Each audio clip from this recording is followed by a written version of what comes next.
Wednesday evening. Welcome to Outlaw Radio Raw. Outlaw Radio on Mondays and Wednesdays at 7:30 p.m. Central Standard Time is when I usually cut the machine on. So this is our second show of the week, and like I always say, it's a little bit more topical. So when I say raw, believe that there's an explanation to it. But welcome to the show. My name is Kevin Barnes. I'm the host of Outlaw Radio. The militant with a microphone and mouthpiece of the movement, aka the Negro Whisperer. And if you know me from certain places and certain times, you know me as the Negro Whisperer. With a world-class smartass. Right? Either way it go, it's all good. My brother, Mr. Carter, how you doing tonight? Peace, family. Right on time. How y'all doing out there? Welcome to Outlaw Radio, where we talk that talk and we definitely walk that walk.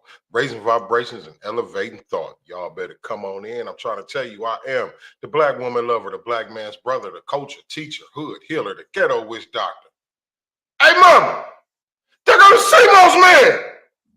Hey, look, I'm also the one that brings you the House of Vitality. So make sure y'all come on out. This Saturday, we got Wellness Our Way at the Sherman Phoenix, 3536 West Fond du Lac. Look, 10 o'clock to 5 o'clock p.m. Y'all come down. We got free yoga sessions. We got emotional intelligence training. We got shadow work training. Come on down, y'all. It's going down. We also got your favorite vendors, holistic wellness vendors in the building. So come on down, y'all.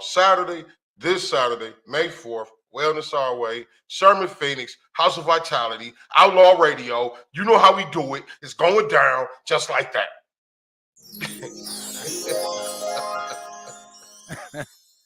That's what's up. That's what's up, man. Support this man. Support the movement, man. Like we always say, supporting black business is one of the main things that we converse about here on the show. So share the show. Share the show. Outlaw Radio Raw. Shout out to all of the supporters of Outlaw Radio. I realized that there's a core audience for Outlaw Radio, and I appreciate them because they rock with us.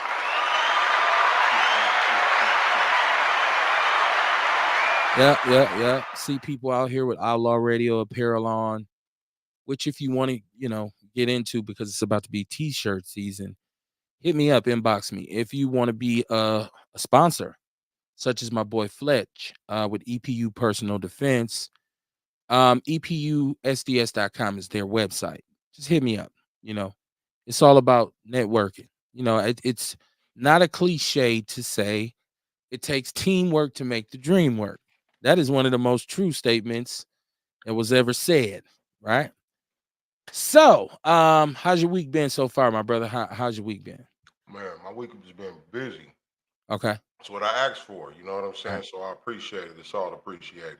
Yeah. But it's been busy. That's what's happening, man. Okay. Well, you are an entrepreneur Negro. So, entrepreneur Negro, right? So you got to move and groove. It's been a smart, I wanted to say it's been smooth, but it really actually has not because we had this some situations to happen in the city, murders, and yesterday we see a 4-year-old hit in a hit and run. Mm-hmm. And I guess today they apprehended the suspect. Now it's crazy because I guess he had first of all he had been convicted of a vehicular homicide of some sort before, but from what I see, shout out to Lockhart Media, in 2018 and received like a state conviction of some sort. So this happens and he actually abandons the car by some train in the train yard, right? And so they say that they caught him, I guess, and his girl today getting ready to flee. Like they had, they was packed. They was trying to shake town. But the weirdest part is this idiot left almost all his paperwork in the car. Like they said it was like maternity tests and child support check stubs and birth certificates. I'm like, you are the world's dumbest criminal. That's beside the point because I don't want to make light of it because he struck and injured a mother and a 4-year-old, and the 4-year-old passed away. And so they caught this idiot today. Both didn't pass. Nah. From what I've heard so far, And if anybody's heard anything different, correct me, please. From what I've heard, the mother was injured and the child perished. Mm. Okay. Okay. So I mean, yeah. So I mean, and this is one of many like straight crazy traffic deaths, and we have shootings, and mothers, 8 children being murdered. But our mayor tells us this is the safest the city's ever been. like I'm it doesn't take X-ray vision to see through the lies. You feel me? And I just feel so bad that people are just led astray, and just he can say stuff like this and just ride on it. And it's cool. Like nobody's even saying, bro, what's going on, man? So yeah, that's how my week has kind of been. And then, with the rest of course, there's ongoing news about Maxwell Anderson, I guess his name is, who murdered the sister Sade. I actually sat in on Shabaka's Black Experience in Hands last night, and it's first of all, let me say I always have a great time, but it's wild, right? Like his blog. I used to be on Blog Talk. Blog Talk is wild, and so it's like being on Clubhouse, right? I don't know if you've ever listened. I've listened to Whack 100 Clubhouse and all these people on Clubhouse on YouTube. Okay, it's wild, right? It's just uncontrolled audio. And so, they asked me to come in and speak about the murder, but the conversation extended itself to many other things. So it's crazy. It was crazy, man. You already know that. Yeah, yeah. It was, I mean, we ended up arguing about Charles Drew, Dr. Charles Drew, because Shay and Kruma, who's also on there, who's a supporter of the show, was saying that, here's a man who invented this the blood transfusion and how to, transfer plasma. And he went to a hospital and he was turned away because he was black and he died. Well, that's not actually true. And black people run with that, but it's not actually true. There's some other stuff to it. So like that's where the conversation went, man. It was all over the place, but it was a good time, man. Shout out to Shabaka and Shay and Kruma and Lady Shay out in Denver and Las Vegas, respectively. Ewok in the chat room, he said, all good in my neighborhood. I had that rent money. Oh, yeah, it's first of the month. Got to get it up, buddy. First of the month. Yeah. Dion in the chat room said, what the fuck going on? What's happening, Dion? Dude. What it do? What it do? What it do? Hey, and stuff like that, Kamara. That's why I said, the show tonight, I just want to do it in the theme of being raw and being real, like pulling no punches, utilizing no filters when we talk about stuff, right? Like, and so because I think people get enough of that, and I see that the a lot of the white people right now, there's this that they look at this thing with woke, and we've discussed this before, but they utilize the word woke in their own fashion right now, like right. So their newest thing is I see unwoke shows, unwoke books, groups and clubs. We're unwoke.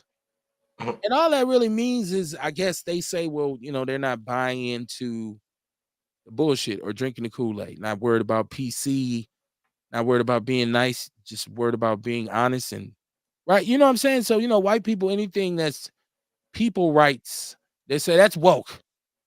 You'd be like, man, we got to feed poor people. Get out of here with that woke shit. So they've just taken that word and perverted it. If you got any kind of empathy about somebody, it's woke, right? Like, so if any social issue is raised, I woke bullshit, and that's them fighting back that's against. how they dismiss it. Yeah, and they have their own little campaigns and whatnot. It was just like MAGA, like make America great again, and all that. That's those. Remember, they were what was the big one years and years ago when they were all in these groups.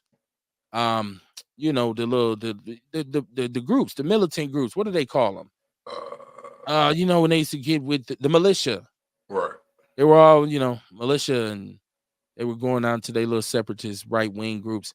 So yeah, you hear that terminology, woke. Just know what it means. But yeah, so the city's not safe, man. And it's like we talked about last week, and nobody's been able to explain it to us about giving a school system $252 million, and they still say we cutting 200 jobs. Yeah, nobody will ever be able to explain it. Can you How can you possibly explain it? Unless they blowing a whistle. Right. It's it's perplexing. It's perplexing considering some of the other issues that the school system faces, like truancy and building capacity and uh, you know suspensions and disciplinary issues. It's a big ball of wax, and so the $252 million was for what? Because we know that the police have to be put back into the schools now because of the tax hike. That was one of the conditions. Thank you, Mayor Johnson. So, yeah, it's a crazy situation to be in where you see, and then people go to polls and think, well, this will help, and this will. I'm a, but I feel like people go to the polls a lot of times and they're not informed. I don't like. So, shout out to the people who vote, and I'm not judging, but I'm saying I wonder, do people really know sometimes what they're really voting for? You know, I don't think a lot of people had an in-depth understanding of that referendum, but I also think, like, so it's been brought to my attention that there were a lot of Caucasian people who voted on this, right? Which, if you live in our community, they don't tend to live with us. So that basically means they have no understanding of what's going on. And if you're Right. a liberal and you say, "Oh no, they're so underfunded, those poor kids, let's give it to them," you don't know about our fat cat school superintendent. I said serpent. I should have said, Freudian slip. $278,000 a year to an underperforming school system, and he's giving himself a raise along with everybody around him, right? And he said our percentages have gone up and our How attendance do is up. everybody get a raise? That's when you're on the right team, baby. You know what I mean? Like that just don't sound right. Like ain't there's no job you could get hired at where it's like everybody get a raise. Well, you know what? Come on, it's a lot of them because if you're in the circle, you're in the circle. Like we talk about SDC collapsing. Well, I mean, Those who I'm were just in talking that, about like I'm those who talking were about in like that normal circle, jobs. those who were in that circle was getting paid. They was eating off the land. So Well, you got yeah, to be you know with the what I right mean? people. But I mean that's the organization. I'm just talking about like regular jobs. Like go out here and get a job with McDonald's. You go get a job with like how A.O. Smith was here. You know what I mean? Like everybody in the plant didn't get raises at the same time. Through the union, they did. Well, Well, but I mean, but then it's also most situations though where it's like everybody's like man on his own. Like I'm trying to get this raise and me going here and holler at my boss. That you know what I mean? That this shit shit ain't was common, man, where everybody get raises at the same time. it's probably the greatest example that you will see of like wasteful spending. And Right. and not just on their behalf, but us as taxpayers. This is wasteful spending, right? Like we talk about fat in the budget, right? And this is because, and I'm saying that because it's going nowhere. Like technology and all this kind of stuff that MPS should have been able to take advantage of. They haven't been able to. Anytime you have a problem, I don't know if the number is sounds as crazy to other people as it does to me. When you say 40% truancy, to me that means damn near half the kids don't come to school. That Right. is the biggest problem you have. That's the, so you can say, "Oh, we don't got enough teachers, and even we gonna cut They this." ought to be having campaigns on how to get these kids in the Got to school get these kids back in the building, and and then that's figure out how to get some more money. and right, or get them back in the building, and then figure out how to use the money that you already have. Right. That part. And then wherever there's a shortfall, you can say, "Hey, man, we got our kids back. We got everybody tested. We got a vision. We looking towards the future. We want to improve this. Here's how much we're gonna need." And then be willing to be audited at the end of each fiscal year or every 2 years, every 3 years, if you want to really draw it out. But there should be a part of, when you have a $1.7 billion budget, I feel like you got enough money to pretty much set your system up however you want. Yeah. That is a hell of a lot of money. Yep. I think Dion made the point the other night that the state of Mississippi has a what is it, $3 billion budget, and our school system is 1.5. So It's crazy, and it's people need to hear the truth about it instead of trying to feel good all the time, man, and wanting to hear things that make them feel good. Sometimes you need it raw, rough, rugged, and raw. Yeah. um, and like, so the first thing I did want to start off with this because there's a lot going on with hip hop right now. Okay, and all of a sudden we had this thing where Milwaukee is on the map all of a sudden. So the young brothers they hit the Billboard charts. JP and Big Frank, right? Not the music, not necessarily my taste. I'm old. I'm gonna say I'm an old fart. It's not for me, but kind of catchy. So the brother JP has been blowing up.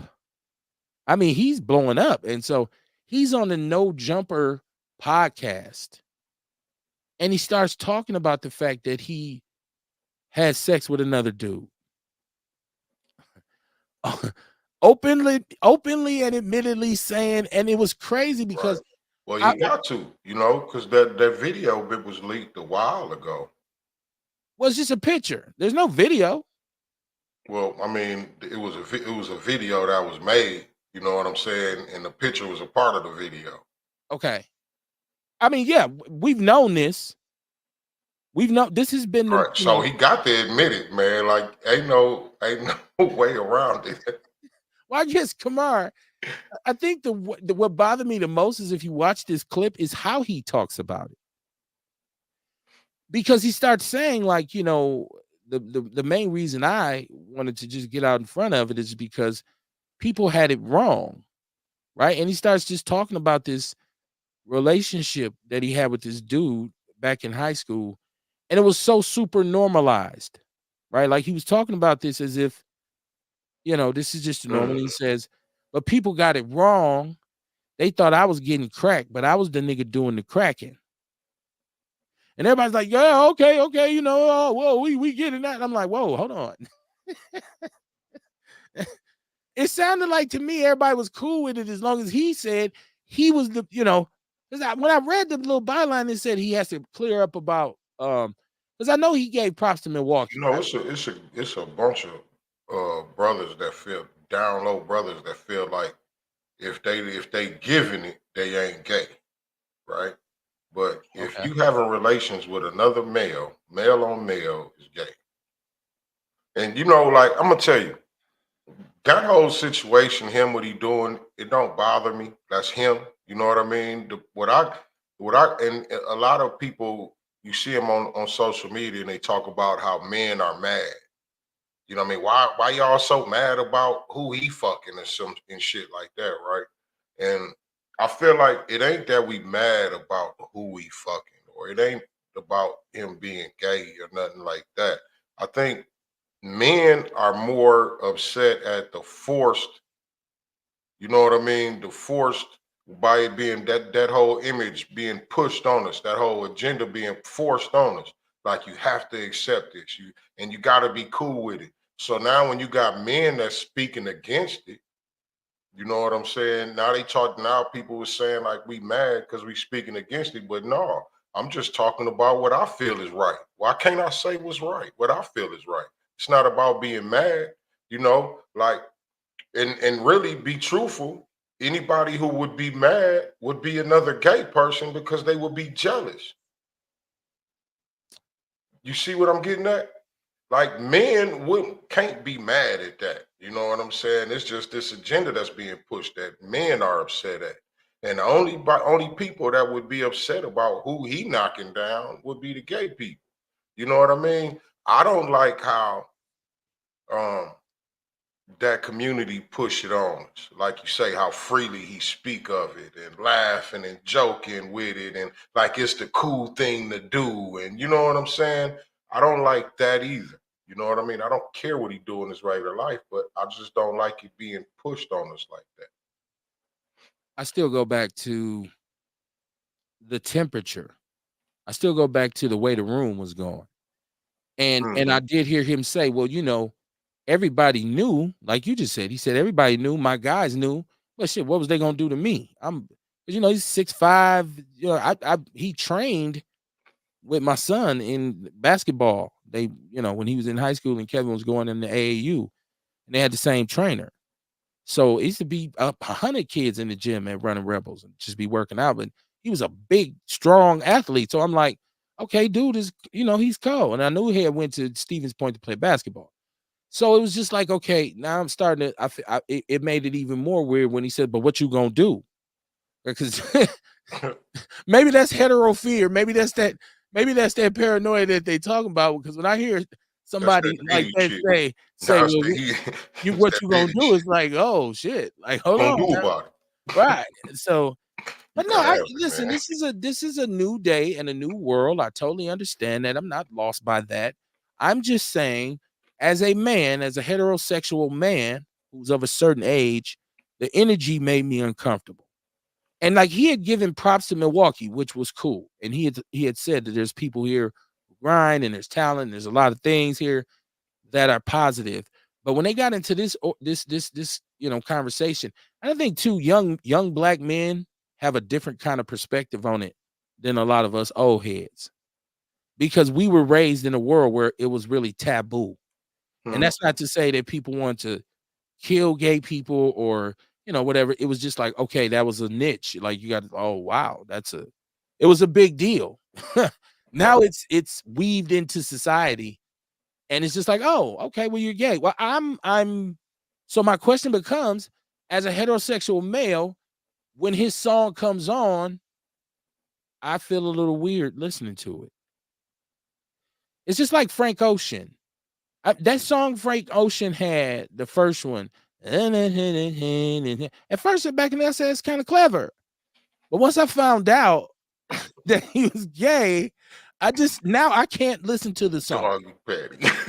I'm very petty. I'm very petty. I'm very, very petty. Hey, look, here's something. The dance that go with the song. Okay. You know what I mean? Like I was thinking the song was a fun song. You know what I mean? It's fun. Um, okay, I could see people dance, whatever, having fun with it. They make it fun. But then the dance that he got, where they be doing shit like, Right. Right. Yeah. what is this? It's them. Is that like some more gay shit? I certainly hope not, Like because my son does it. I start thinking, I feel like it's some weird shit now. Like all this shit is coming out the bag, and this dance, like, oh man, I don't know if I I don't want to know. do that dance. If you are out there, first of all, shout out to my chat room, Leandre Poe, one of my old players, one of my old football players. Coach Barnes, what up? What up, Poe? How you doing, man? But no, come on. As an old man, it's just me watching this, and I wanted to talk about it on the show, because I'm like, I wonder how other brothers feel, because now I'm moving past it, but I'm saying, I'm driving down the street, this song comes on, I I'm like, it's gone for me. I'm lost on it now. Not because he's gay, but I feel like if somebody puts out a certain vibration and you vibrate to it, you're kind of, birds of a feather type shit. And like you said, I'm petty and I'm old and I'm set in my ways. It's not anything to do with homophobia. It's Right. just like if somebody raps Yeah, it's about, just something we ain't used to. if It's somebody something we raps don't about rock. We never was known to rock with. if they rap about like devil worshiping and stuff like that, I won't listen to that either. So I'm Right. not trying to make a correlation between the two. They're like, boy, you sounding more and more Republican each day. No, I'm just saying. I now shout out to him. I wish him much success, but I'm just careful now, like, because I don't know how that swings. I can't. I don't believe men should swing both ways. I really don't. And you do what you do, and you have the right to do so, and bless you on your journey. But I just don't believe men should do that. And if my son was behaving in that fashion, I would be like, bro, Hey, come on, man. how about you hear a lot of women talking about these niggas gay, and then you got this type of shit going on. You know Right. what I mean? And it sucks because like they holler that, and then they see that, but then when men start talking against that shit, now we the bad guy. Well, when heterosexual Like males speak it's against it, okay for y'all to call men gay, but if we say men gay and that shit ain't cool, we out of order. Get the fuck out of here. is it cool to say it ain't cool? You know what Yeah, I'm saying? yeah, it is. Cause they pushing it on us saying it is cool. Okay. So it's okay for me to disagree. Right. Well, yeah, absolutely. I'm just wondering if anybody else feel funny when you hear now that you know all But this. I mean, and I don't feel if I when I do hear the song, like if I'm scrolling through Facebook or something and a video come on and they playing the song, I don't feel funny though. I don't either because I skip past it.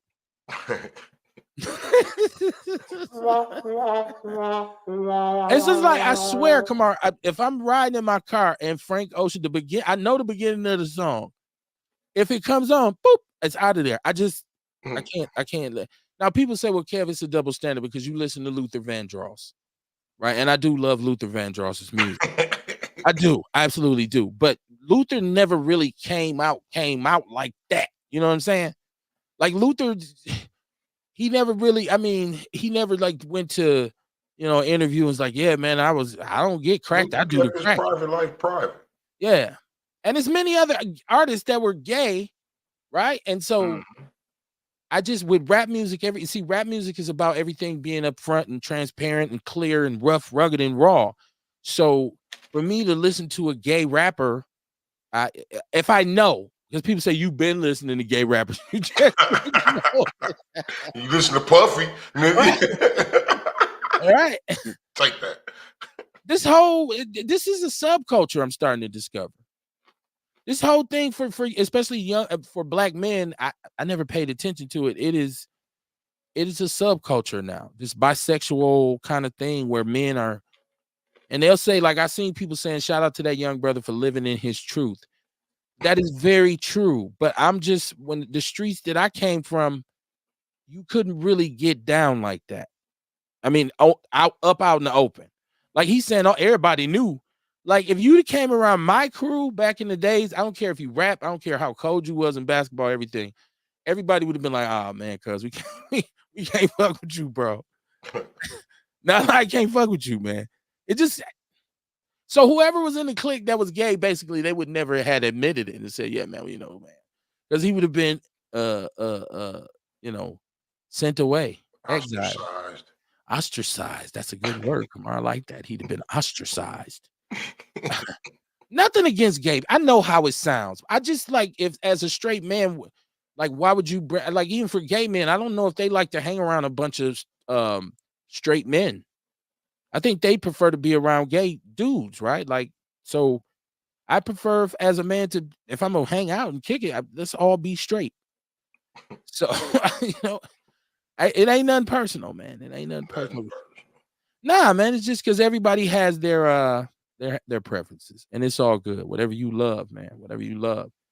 Um, Shout out to Jesse Parrish, aka Shay and Crew. He said, "Peace, outlaws from the mile high income and illegal migrant flooded city. Frontline Black News, the revolutionary agenda in Shabaka's Black experience enhanced.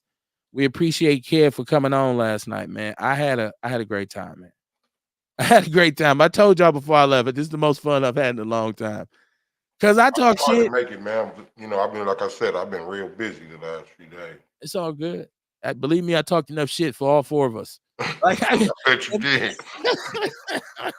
if you a shit talker and you on a thing with a bunch of other shit talkers, the shit will go all night. I believe we Paradise. ran over time like last night. Like it was that much. It was crazy. Paradise. That's the perfect world. And people from different places and different perspectives. So I always respect that. That's all good for me.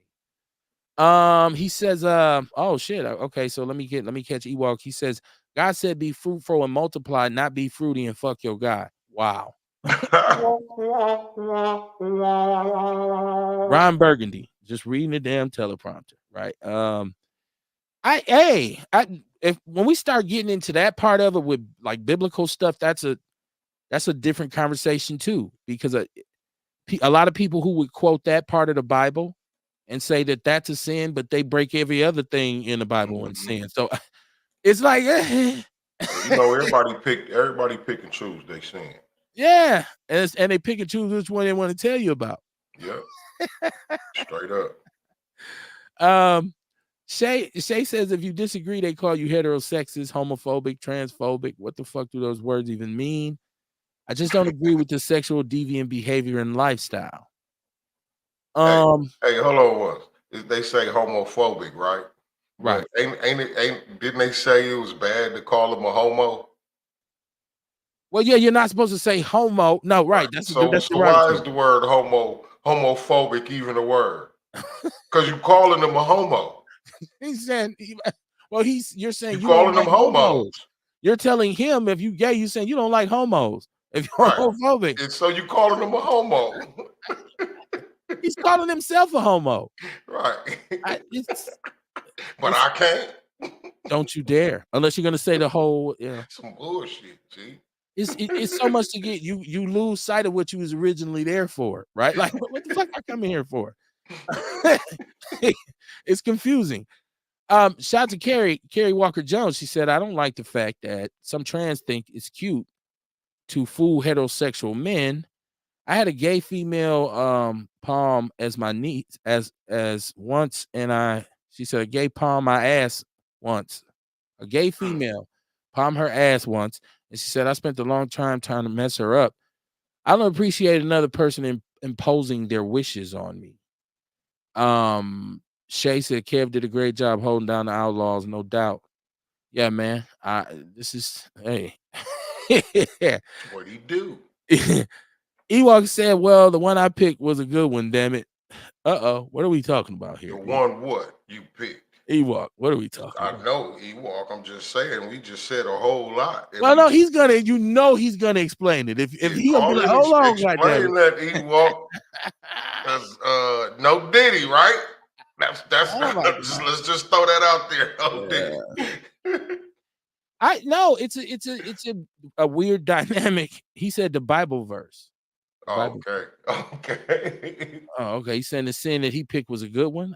Still, well, we Okay, know I you're gonna get it. I straighten it out. get Yeah. it. But no, it's weird. It's weird, and so you have to be very careful, and but especially with looking at the messages that are given to our youngsters, because our kids, our teenagers, they love this, they support this, they really like happy that somebody's broken through. So it possibly could create the narrative a little bit that that's how you get over. It's like when Kim Kardashian made a sex tape and got famous. A bunch of other females made sex tapes and tried to get famous off And of then it. shit happened. Well, yeah, because they wasn't connected like she was, Right. right? Like so. She put her sex tape in the right hands. Well, her mama was very strategic with how she distributed it, and people don't Right. know. Her mother was very strategic in Right. how she distributed the tape. Um, I don't know. I don't believe it's a gender war. I think there's just gender confusion. And for young people, their message to us may be, "Hey, we're over it. Y'all get over it." But I can't because I have two young kids. Well, not kids anymore, but I want my son to steer straight down the heterosexual path as possible. Because like you say, that's how we get to our legacies. That's how we get our grandkids and stuff like that. So, um, Jesse Parrish, he says, if you don't embrace the alphabet mafia agenda, they will label you those words, Kamar, especially these white and POC OTB liberals. Shay Oh kill yeah, us with the definitely. with the letters. Oh, um, yeah, we get it. I was just breaking the word down. Homophobic.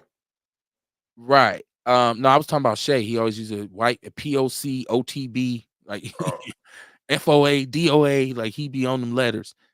Ewok said, Kev, what show I miss and where can I see it? It's Shay, that was Blog Talk, so that was Shabaka, right? That was Shabaka's Black Experienced in Hands. It's you can listen to it, you can't. It's not visual, but because it's Blog Talk. But it was a dope show, dope time. Um, I was also looking, and this is something else that I just thought, like, what a black people conversation to have in regards to cigarettes and menthol cigarettes, because um Biden was supposed to sign off on a ban for menthol cigarettes. Okay. And so I was like, okay, not cigarettes, but menthol cigarettes. And so he said, well, hold on. They pulled back. And there was some chatter that he's probably waiting until they get into the dog days of the election, and then they'll put it out. And so He said, we're gonna wait. But I said, menthol. I was like, what is what is the significance of menthol? So I had to do research on what menthol was, and it's produced naturally in mint and some other substances, but in when it's put on tobacco, it gives you it takes away because of the menthol, it takes away the actual feeling of you what the smoke does to your lungs. So Mhm. it kind of eases the pain of you. So that's why they say it makes tobacco more addictive because it gives you kind of like a little rush, like a head Okay. clearing, right? And it's the only flavored cigarette that they are allowed to sell. They can't sell flavored tobacco. Okay, but except for menthol. And then I looked into the fact that I guess this is disproportionately marketed to black people, poor people. They said gay people too. I didn't, once again, and this is the research that I found. But I'm just thinking like black people are synonymous with menthol cigarettes. And I've heard the jokes before about like give them a menthol. And so they've been putting this on cigarettes since the 50s, and they've pushed it to minority communities. And so I don't know. I've my partners who smoke cigarettes, I'm not gonna say I haven't smoked a cigarette before. But you know, I'm not a smoker per se like that. So is menthol important? Would you enjoy a cigarette more without menthol? I don't know. I haven't smoked enough cigarettes to be able to tell you. And I'm black, so that's probably all I've ever been given is menthol cigarettes, right? So do you used to smoke squares? Nah, Okay. Okay. You never I I thought never got into that one. okay. I don't know why I thought you used to smoke squares. Back in the days, I could put Smoked enough blunts. well, yeah, well shit, we know that. I mean, you probably gonna do that in a couple minutes, right? So, like what is Kamar smoke? People be tripping off that on the show a lot of times, like, is Kamar smoking? Like, yeah, where y'all been the last 5, 6 years? He's always smoking on the show. Nobody don't even have to ask me again. Is he smoking? He Yeah, is this smoking. wind down time. Right, right. He's smoking. He's decompressing. It's menthol cigarettes though, so I don't know. I know black people are big on the brand of Newport. And see, my mom and dad both were chain smokers, but my mom smoked Marlboros, and my father smoked Cools, which were menthol cigarettes. Yep. So I it's just think like, they have menthol and non-menthol cigarettes with a lot of different brands. yeah, but the menthol, you hardly, I don't know that Menthol was the ones black people smoke. exactly. And the health, it's a lot of health risk in it, but they say the real part of it is that it's more addictive and it kind of takes away, like you don't feel the real effects of the Right. tobacco because of the menthol. I said, damn, this is crazy. This is interesting. And I wonder how many black people out there, if they said we're banning menthol cigarettes with this effect. They gave Turn up figures on how piss. many packs of cigarettes people buy each year. It's still a They gonna billion-dollar be business. pissed. And cigarettes are expensive as hell now. I know when I used to go, I learned how to count money going to the store to get my mama cigarettes. Right back in the days when if you had a note, you pretty much get what you want from the store. And they was like $1.35. It's a pack of cigarettes. Some cases now I've seen up to $17. I'm like, damn, for a pack of cigarettes. So, but yeah, man, shout out to y'all if y'all need y'all menthols, man. Stand up, stand up. Mhm. We were just talking about the whole gender thing, and so another story that I ran across that was very, very interesting was the U.S. women's swim team. I believe it is. Uh, they have let it be known that they won't be participating in an upcoming competition if this transgender swimmer Leah Thomas, Mhm. no, is it Leah Thomas? Yeah, Leah Thomas. And Kamar, I know you remember it was maybe a couple about 3 years ago when he swam in a women's, it was the Olympics, right? And he Mhm. won a medal, right? Like or something like that. I don't know if it was the Olympics, but I know it was a power. I mean, not a powerful, but It was an the important college track meet national champion. or swim meet. It was a college national championship. Yeah, Yep, it was a collegiate national championship, and he won, she won, whatever it was, and we were like, "What? Like, how's this broke possible?" records and shit, Yeah, well, you know, but he and wasn't shit with the men. it was in 7th place. Right. So the women have taken a stand and said, "We're not. If he's there or if he's allowed to compete, we won't be participating." That's good. Um, um, and so Other organizations have come out now. Now, high school sports organizations are, or teams coming out saying, conferences coming out saying, we're not going to allow transgender males to participate in female sports. They have a whole slogan going.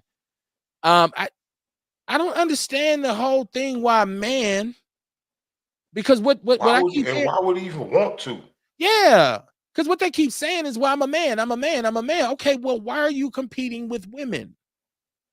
I don't know. I don't. It's very confusing to me, and so I've always said that's dumb. I wouldn't let if my daughter's playing a sport and it's a whole dude standing across from her, I'm like, no, you're not playing against dude. Like, you know what I'm saying? Like, So, it's a strange time to be in America. It's we have this whole argument about women's sports versus men's sports.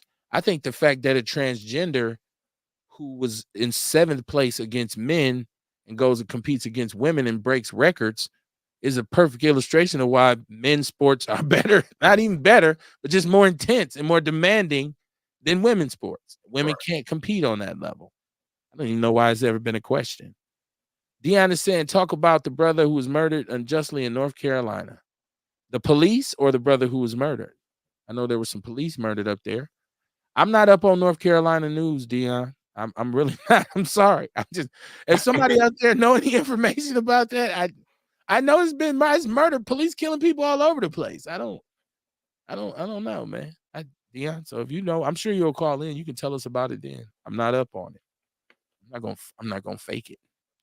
I'll look into it and we'll see. We'll see. I mean, it usually is open and shut though, right? Black man murdered by police.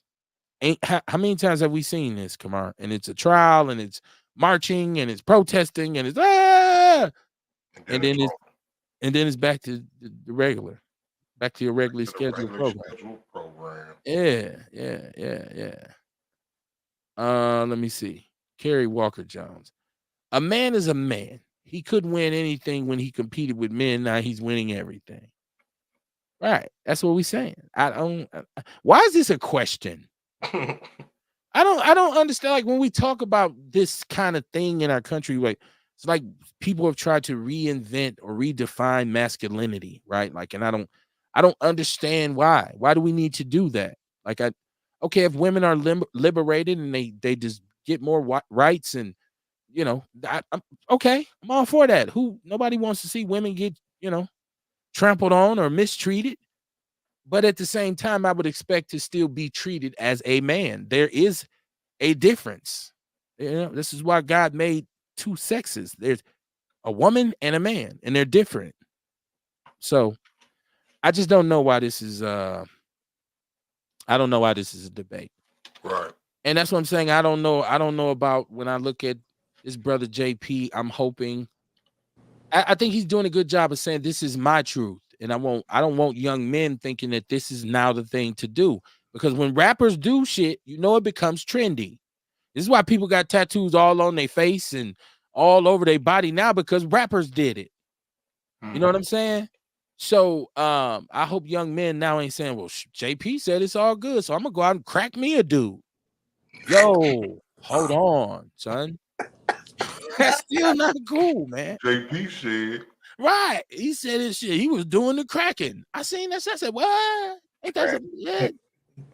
What up, real? What's going on, man? Peace, man. "Come with the I truth." see what I came in on. Yeah, You know, you know what? I respect the brother. Like I tell people, I try to live by a code. Don't say shit I can't repeat, and don't do shit I can't discuss. So, I can't tell you about his music because I don't really know him as an artist. That ain't like really my style.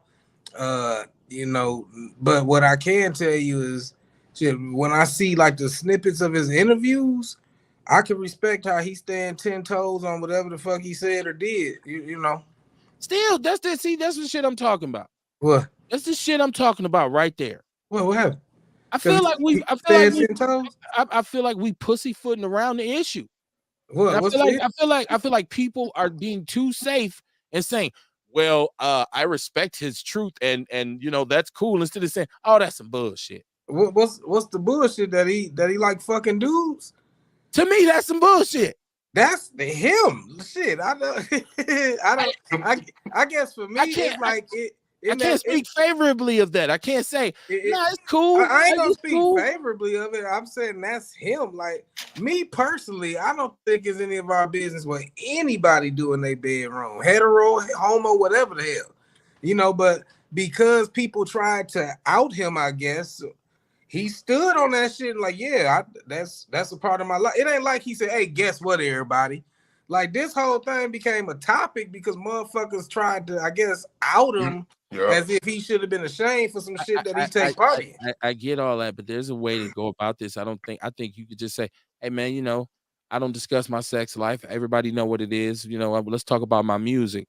But to go into details talking about, yeah, everybody got it twisted. They thought I was getting cracked. I was doing the cracking, and everybody's like, "Oh shit!" Oh, I'm like, no, like I ain't getting seen it. I posted the interview. I just see little snippets where they be. I'm just all that shit to me is like nowadays it's expected from these motherfuckers, man. Like I say, I'm just upset with the agenda. It's the forced agenda. Oh. I see what you said. You know what I mean? That's what upset me is the force. I don't know his age. Like that interview, if it had never happened, I still would feel the same way about this forced agenda. You know what I mean? And that's right. One of the reason I speak against all that mess. You know what I mean? Because they trying to force it on me, so I speak it against it. You know what I mean? They speaking their truth. I speak mine. It's on. Another reason why it's a big deal. Hey, in the end, we'll see who was the truth.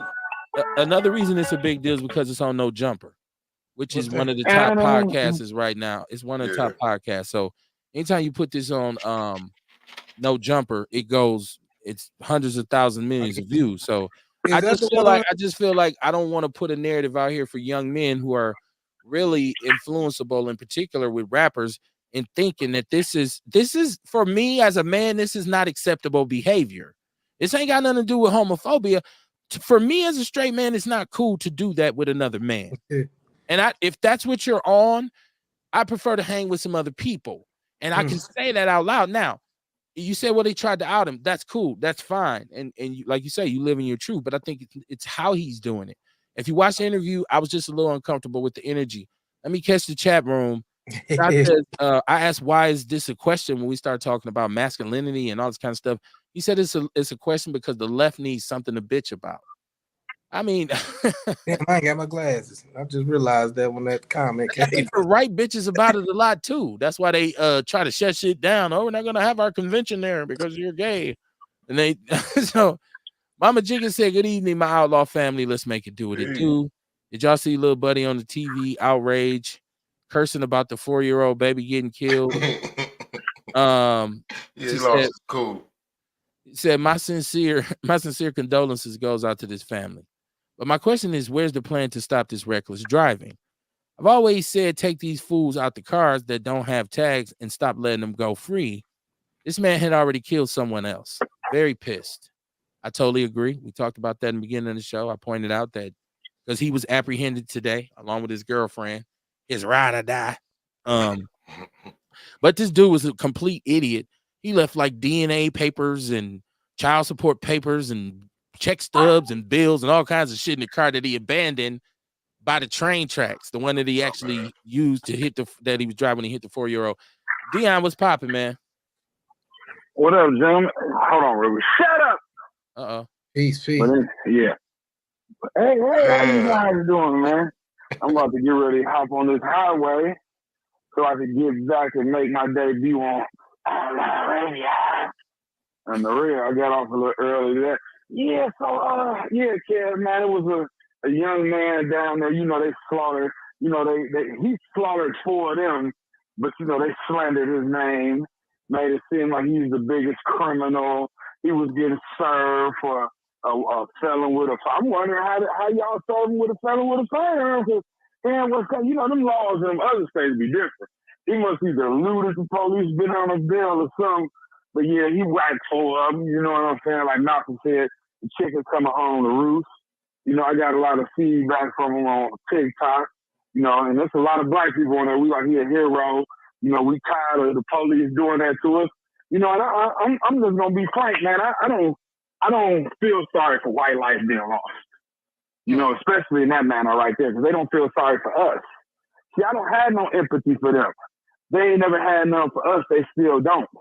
You feel what I'm saying? And see somebody like me speaking out, they swear I'm angry and you know this, that, or no.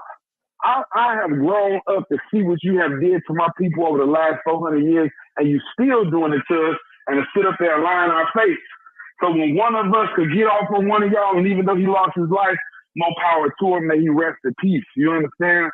So now, you know, like I told you the other day when we was rapping on the station about how I was talking, remember I was telling you about the rappers, I was like, so as the rappers be like, yeah, man, I let dude, woo, woo, woo, woo, woo. You know, like, I'm with you, kid. But you know, I mean, this day and age is susceptible. You know, we old school, man. We old school. We Cadillacs and bows and short booty Cadillac, short booty 9/8 and shit. These niggas, all they know is foreigns and stuff. You know, so the mess with a transgender, you know, they think it's cool. They think it's so pimpish, and you know, you got the transgenders out here. They tricking men into, you know, and then one of them get killed. Like you had the Gump call last year. You remember when the Gump called your station and was arguing with everybody?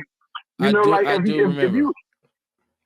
you out here playing that game and you know, and you get caught up with that, then hey, may you rest in peace too. You're an enemy. You feel what I'm saying? Because don't be out here tricking heterosexual men if men ain't like that. You know, you tricking them, giving them head and all that. You know, because they was talking about it one day. And they was like, the guy said he had got tricked, but he beat him up though. He ain't kill him. He was like, yeah, man, I was trying to hit her all the time, and she kept saying she was on period, and woo-to-woo-to-woo, and she gave me some head. Next thing I know, somebody was on there woo-to-woo, and then they found out, and then I was gonna kill him, but he said he beat him with the inches of his life. So, you know, you can't be playing with nobody like that. You know, and yeah, man, I definitely shout out to that family, the little girl that was lost, man. You know, I'm going to be honest with you, Ken. Man, that's two things that's going to happen. We always come to this. Like y'all was talking about the bail reform and all this, that, and other. Now, I don't see no resolution to driving reckless, but putting more police out here. Now, they put more police out here.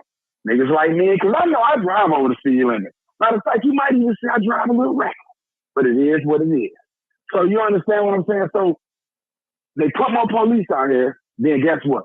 There's going to be more people because the people out of Brookfield, on Sunset Drive, and Wauwatosa, and Walker Shaw, and Menominee, they're not worried about that. What do you say, Bruce? Fix it then? Man, listen, just like with crime, man, I mean...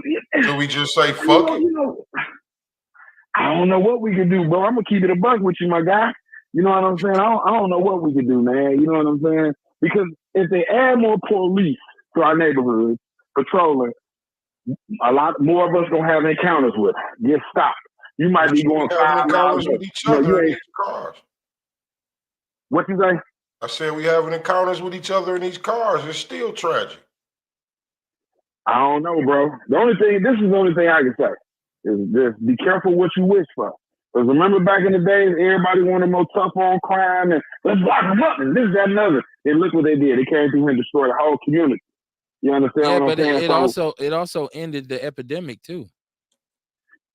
When did the crack epidemic end? About 96, 97, maybe early 2000s. No, it's still people smoking crack. Dion, well, I'm not saying nobody smoking crack. I'm saying the epidemic. I'm saying the rampant destruction, the rapid destruction and decline of a whole community that just took everybody out of nowhere. You don't see, it ain't no crack houses every motherfucking wearing shit no more. Right. No, because they got rolling crack houses now, and people ain't smoking crack no more. They doing fentanyl. Right. So we just said that. So I just said the epidemic has subsided. That's what I just said. So, now listen, but listen though, I'm not against you guys. You know what I'm saying? All I'm saying is just be careful what you wish for. You know, that little 5 or 10 that you think you can sneak over driving, and when the police, and now you got a ticket, and then you know they bullshitting. They talking about they want to probably impound people's cars. You know what I'm saying? It's the cause and effect of everything. And guess what, Dion? Let me go out on the limb and say you probably shouldn't be riding around with $5 or $10 worth of cocaine. Maybe I'm the only one who just be like, fuck it. Yeah. No, I ain't talking about the $5 or $10 over cocaine. I said 5 or 10 miles over the speed limit. We talking about having more police out here. Now I'll tell you this, right? They're not gonna catch they're not gonna be able to stop every reckless driver. I'll tell you that now. They're not. You know, because it's not enough police. Because if that's the case, they need police to every resident that's in the city and they walk. Hey. You understand what I'm saying? They're not going to be able to catch every reckless driver. It's still going to be, our taxes going to go up because we're going to be like, we want more police to stop reckless drivers. And that's why the answer would be start locking motherfuckers the fuck up with you know what I mean, with crazy time. Just the niggas to stop doing it.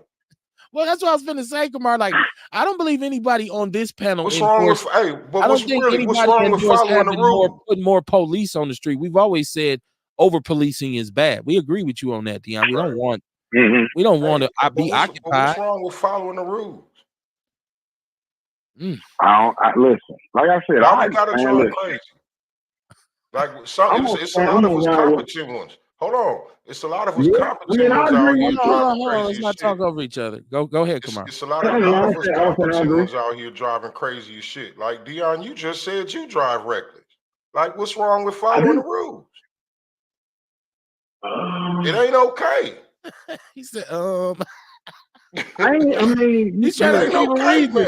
He's trying to think of a reason why he shouldn't have. I'm gonna be perfectly honest with you. Why I drive the way I do. Okay. It might not be okay, but I'm about to tell you why I drive the way I do. First of all, there's too much technology in these vehicles. You know, you at the stoplight behind the motherfucker taking all day to pull off. A motherfucker taking all day to pull off. People can't get common sense to drive.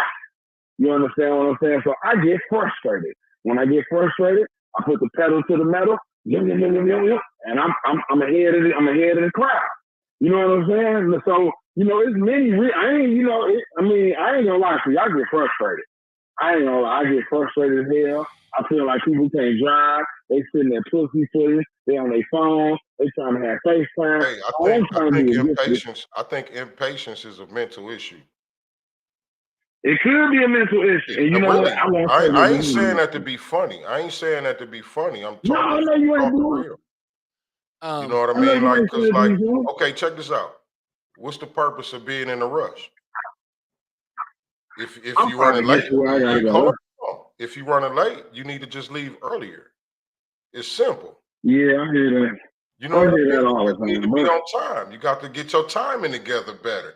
You know what I'm saying? Get your life together better before you leave out the house. You know what I mean? I'm gonna be honest, bro. It ain't even about so much with me of being late and all that.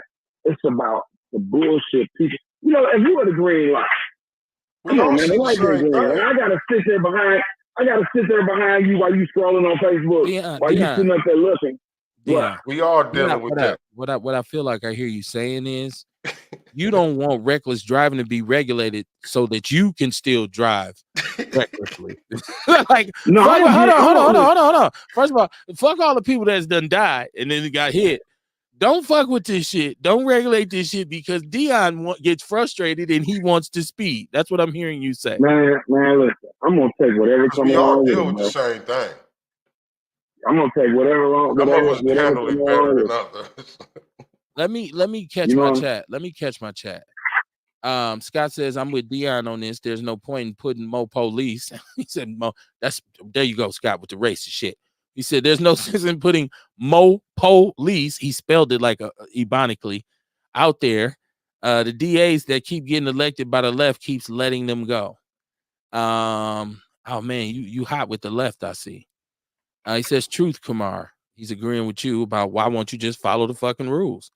Mama Jenkins says, that's why I would like to know the plan. Lil Buddy is the CEO of this city, and he needs to enforce some of the laws that's on the book. Put the traffic patrol back on the most needed streets. He said, truth, Kamar, impatience is a mental issue.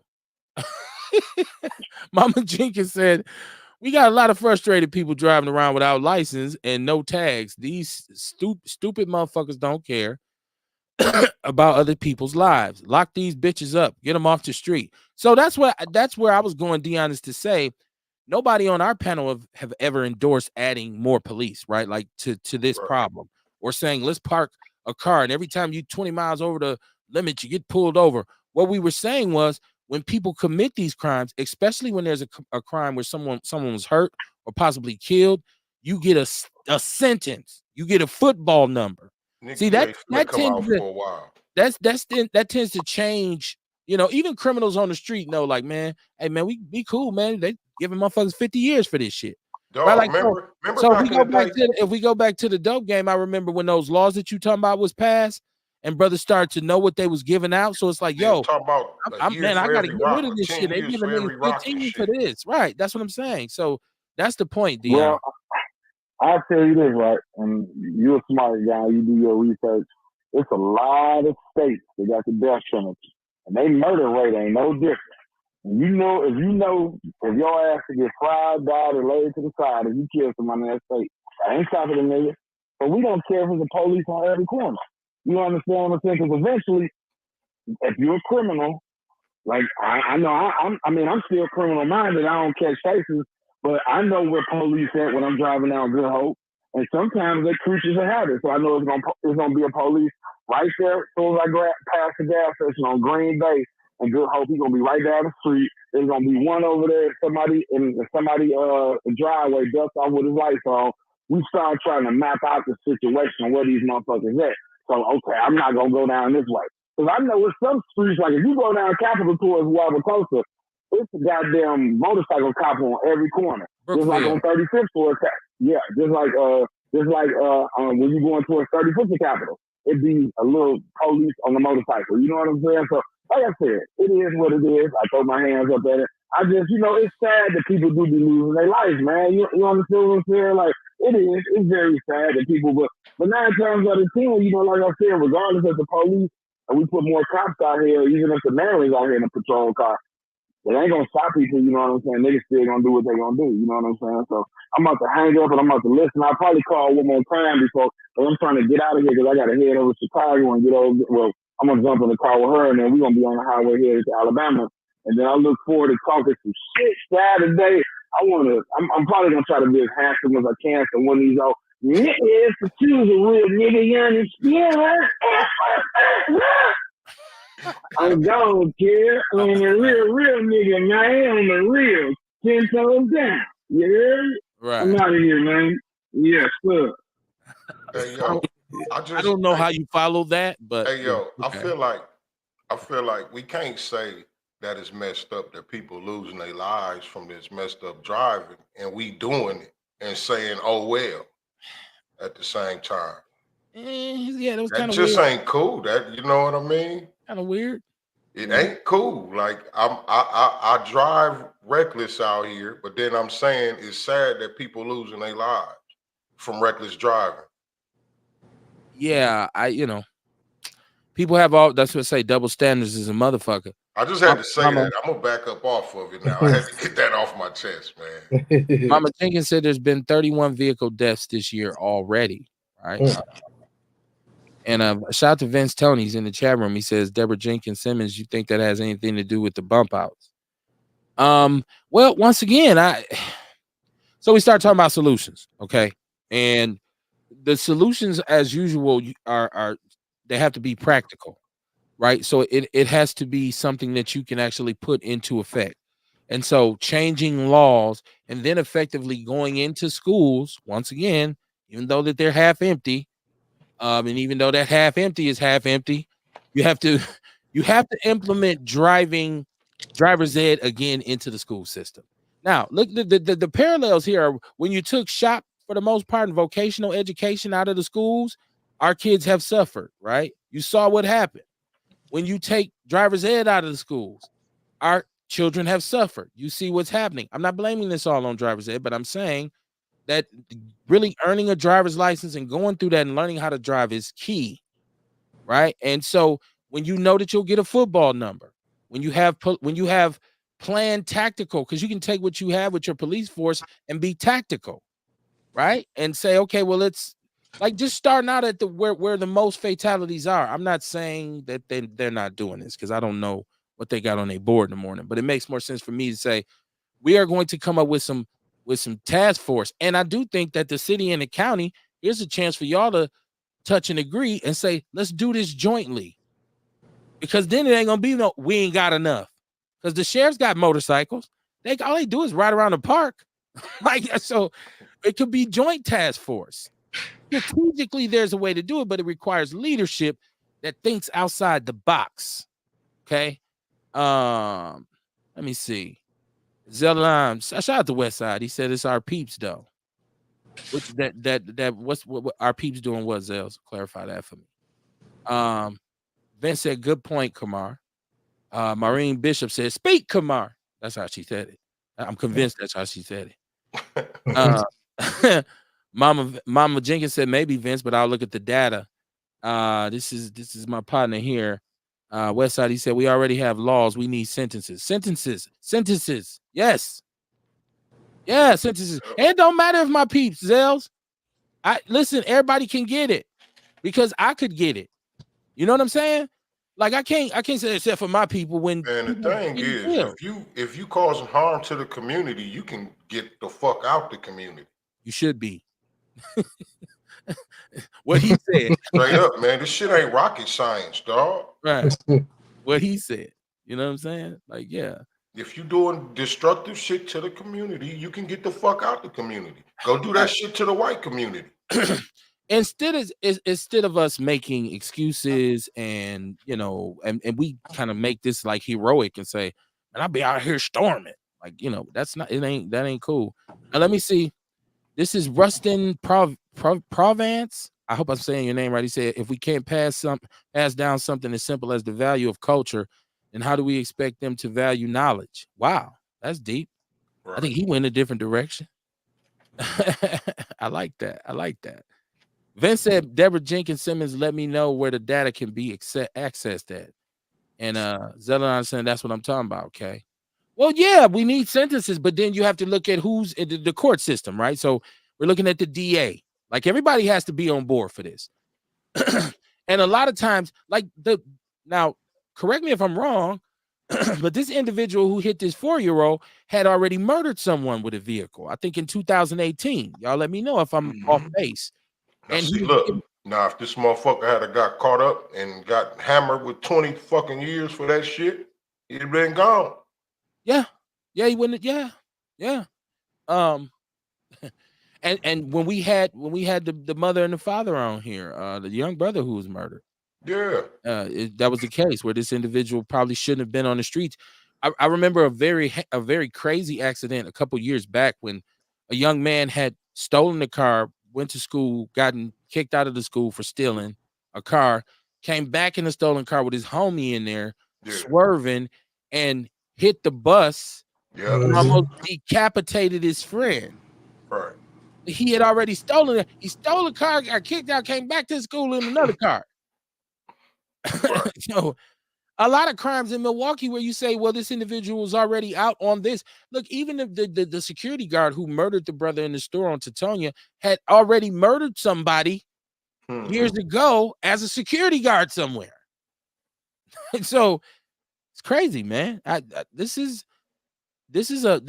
city right now is in trouble, man. It's in trouble.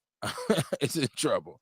And we got to get some leadership, man. And even for the people who, even if he does get his 1 million people here, if the leadership is weak, that shit's gonna go crazy too. You'll just be the new Detroit. So, or little Chicago. I mean, we already pretty much are little Chicago, but I'm just saying, man, it's not cool. And I don't know what the culture is about in driving, flying around, doing 70, doing 80, doing 90, hitting people and shit and hit and run. And and then that part. Hold on, and then that part. Let's talk about you unaccountable motherfuckers. You know what I mean? Like what just happened. You want to hit a motherfucker, get out the car, go look like you checking on him or something, and then hit it. You know what I mean? You want to drive crazy and shit, or drive stupid or whatever, accept your consequences. Be accountable for your shit, tough ass. Well, the fact of the matter is, in our community, we have a number of individuals who want to do the crime but don't want to do the time. Right. You feel me? Like they want to do whatever and however, whenever, but a lot of them and a lot of their family members and a lot of their friends will say, but he shouldn't have to go to prison for that. Bullshit. You know, it's like, no, he should. You see the t-shirts, Free Lil Ray Ray, right? No, leave Ray Ray. They always talk about free so-and-so, free so-and-so. Leave him. They'll never tell so-and-so to stop doing the bullshit he doing in the community to get locked up. Yeah. Rustin Provence. I hope I'm saying your name right, brother. He said, are we addressing correction or punishment? Punishment has negative results, is not addressed appropriately, and is the direct creation of most movie villains. Correction comes with guidance and the value held to it. I would agree. And which one do you get when you put somebody in prison? I think that's where my opinion and Kamar and everybody else kind of changed, because I was saying fuck them, and they were saying no, Kev, you have to service them when they're locked up. Well, that's a whole nother conversation. What's going on in the prison system? You know what I mean? That's a whole nother conversation. But like us being out here trying to protect our community, my intent is just to get them the fuck out the community. Right. And deal with the other shit later. You know what I mean? And then now we could have a talk about what's going on in the prison systems and what we could do to get them brothers some help. But for now, they got to get the fuck out the community. Yeah. Because they just saying, fuck it. So what? They got insurance. Damn. Do I need some water? Roger Zeldon says we should be the leads. He said we should be the leadership starting at home. Yeah. The fact is, a lot of the homes that these young people and a lot of people come from are just really dysfunctional because the communities are. Right. And that's something we can't escape, because we can talk until we're blue in the face about what they do. Because I always feel like the behavior is the last thing. Like, you know, the situations and the circumstances kind of dictate what the immediate culture is in the community, and then it moves. And then until you get to when you actually offend is not the day when you really started down the wrong path. It started way before that. And so my thing has always been, let's attack poverty in the city, right? Because then you start to attract a different kind of demographic. If people can get money, if people can work and get good jobs and be a part of, a lot of people just can't be a part of this system. They can't afford to. So what do? We just talked about this the other night. You get in survival mode, right?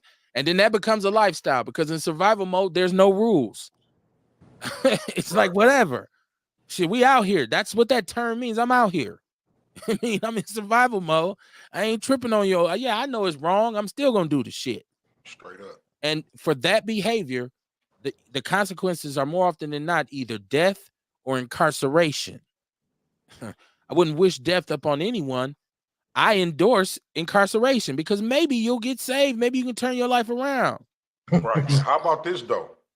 I went to prison and it wasn't shit to help me, but I still got my shit together. Okay. So it's possible. It can be done, right? Get these fucking terrorists out of our motherfucking community. Can't disagree with you. Whatever color they are. Whatever color. Whoever baby, whoever cousin, whoever little brother, whoever. All that. Little man. Get right, get them the fuck out the community. Okay. Till they can get right.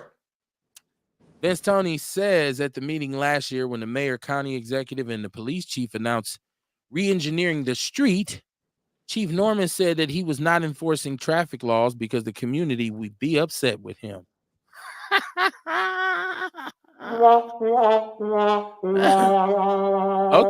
Okay. They say he living in his truth. You're right. Accountability is the word we always use, Zels. It's the word we always use on the show.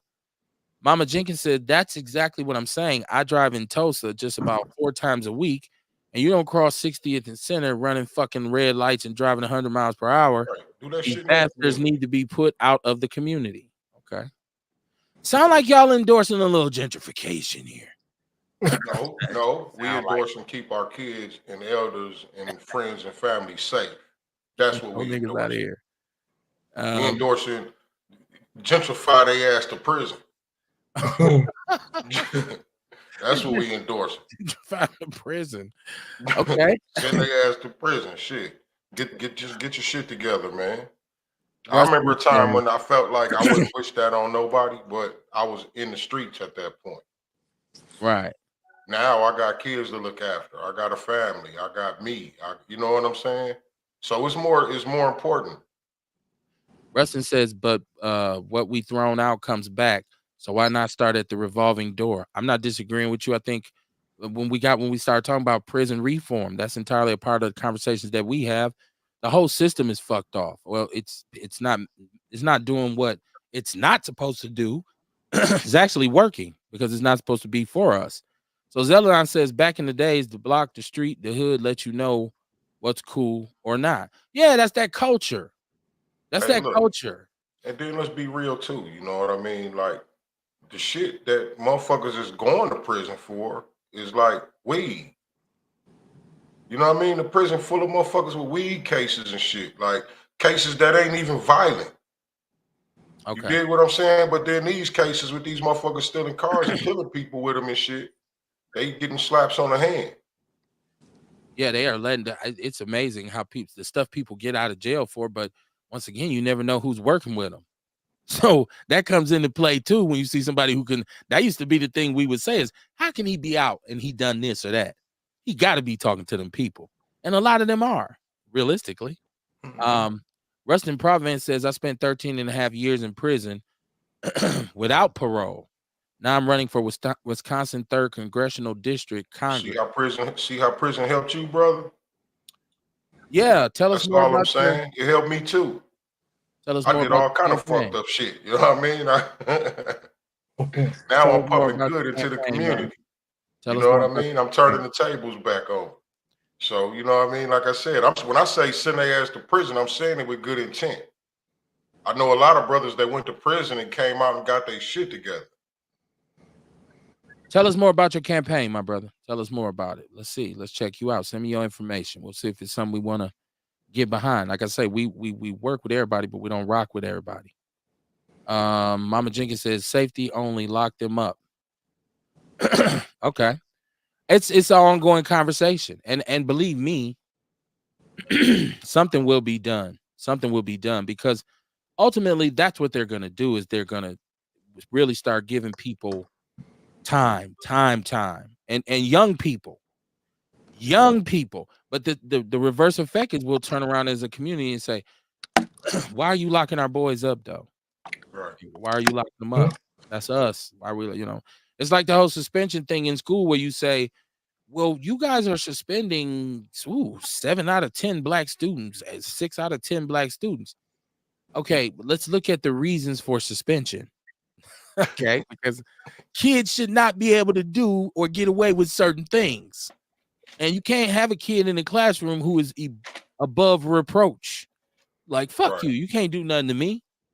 There's no way I'm teaching this class if that's what I got to deal with. Right? So, when they say the inmates run the asylum, I don't want to call our kids inmates, but damn. Mama Jenkins says they using the car as a weapon. Reckless driving is murder. Prison could save their life. That's what he just said. That's what Kamar just said. It could save a whole lot of people's lives. And it has. We see how these motherfuckers is back to back. He said, Google Rustin Provance on TikTok, and my personal Facebook is now public. Okay, I'll check you out, my brother. We'll see. Might be worth having a conversation. Damn, Ewok, you still on the line? Yeah, I'm waiting patiently, man. Waiting for the popsicle. You could have said something, Ewok. My bad, man. You know you got to. Hey, what's going on, Wait for man? the popsicle. Gotta make it rock for more. Right. Hey, first of all, man. Hey, man, it's a million-piece puzzle, man. For real. We can point out a few things. So, you know what I'm saying? I'm just gonna say a few. Man, all of this gay stuff. I'm going back to the gay stuff, man. And if everybody turned gay today, less than 100 years, it wouldn't even be no more people on Earth because everybody's fucking each other. Now think about that one for a second. You know what I'm saying? Come on, man. All of this, there won't even be no Earth no more. That ain't part of the master plan. Come on, we can't agree with that. That's not the design. God didn't design it like that, man. Real talk. Gay people are having kids though. The Brat and her wife just had a baby. Man, all of that won't be none to adopt after a while. Right, it's nonsensical bullshit. It's not the way God planned it. females freezing their eggs till they turn 50 so they can sit around and talk about niggas ain't shit till they turn 50. Then have a kid that's confused in a motherfucker. Just like that rapper and shit you talking about. I heard of him, but I ain't never listened to none of his music. I don't give a damn what he came out and said on that show, man, you know? And then this is what got the kids messed up. The baby mama gay, they daddy gay, they go in the room, his daddy smoking a blunt with this nigga and shit, and the next time he messed around like, hey, daddy, you see this nigga poking this other nigga, man? Come on, man. That shit ain't normal. So they leaving out of the house disgruntled and discombobulated and confused, like, fuck it. You know, it's just a whole mental health issue, disorder thing going on. I be seeing chicks on Facebook, you know, I used to be like they uncle and shit. 1 minute they had a baby by this cat, they loving each other and playing games. The next thing you know, a week or two later, they got a girlfriend. I'm like, what the fuck is that? Man, this shit is ridiculous though, man. I went back to that situation because some of that shit is got to come up in the conversation as far as mental health issue, man. That got to be addressed, bro. You know, I mean, you leaving out that after you seeing and witnessing your mama get a boyfriend and a girlfriend. You confused as fuck. All you know is I'm finna just go give me fill my perks and shit. Fuck this shit. It ain't funny, Ernest, I know you love music as much as myself, so I would ask you that same question. If you know an artist like, you know, is gay, right? Like, so this young brother came out and said he cracked the man and all this.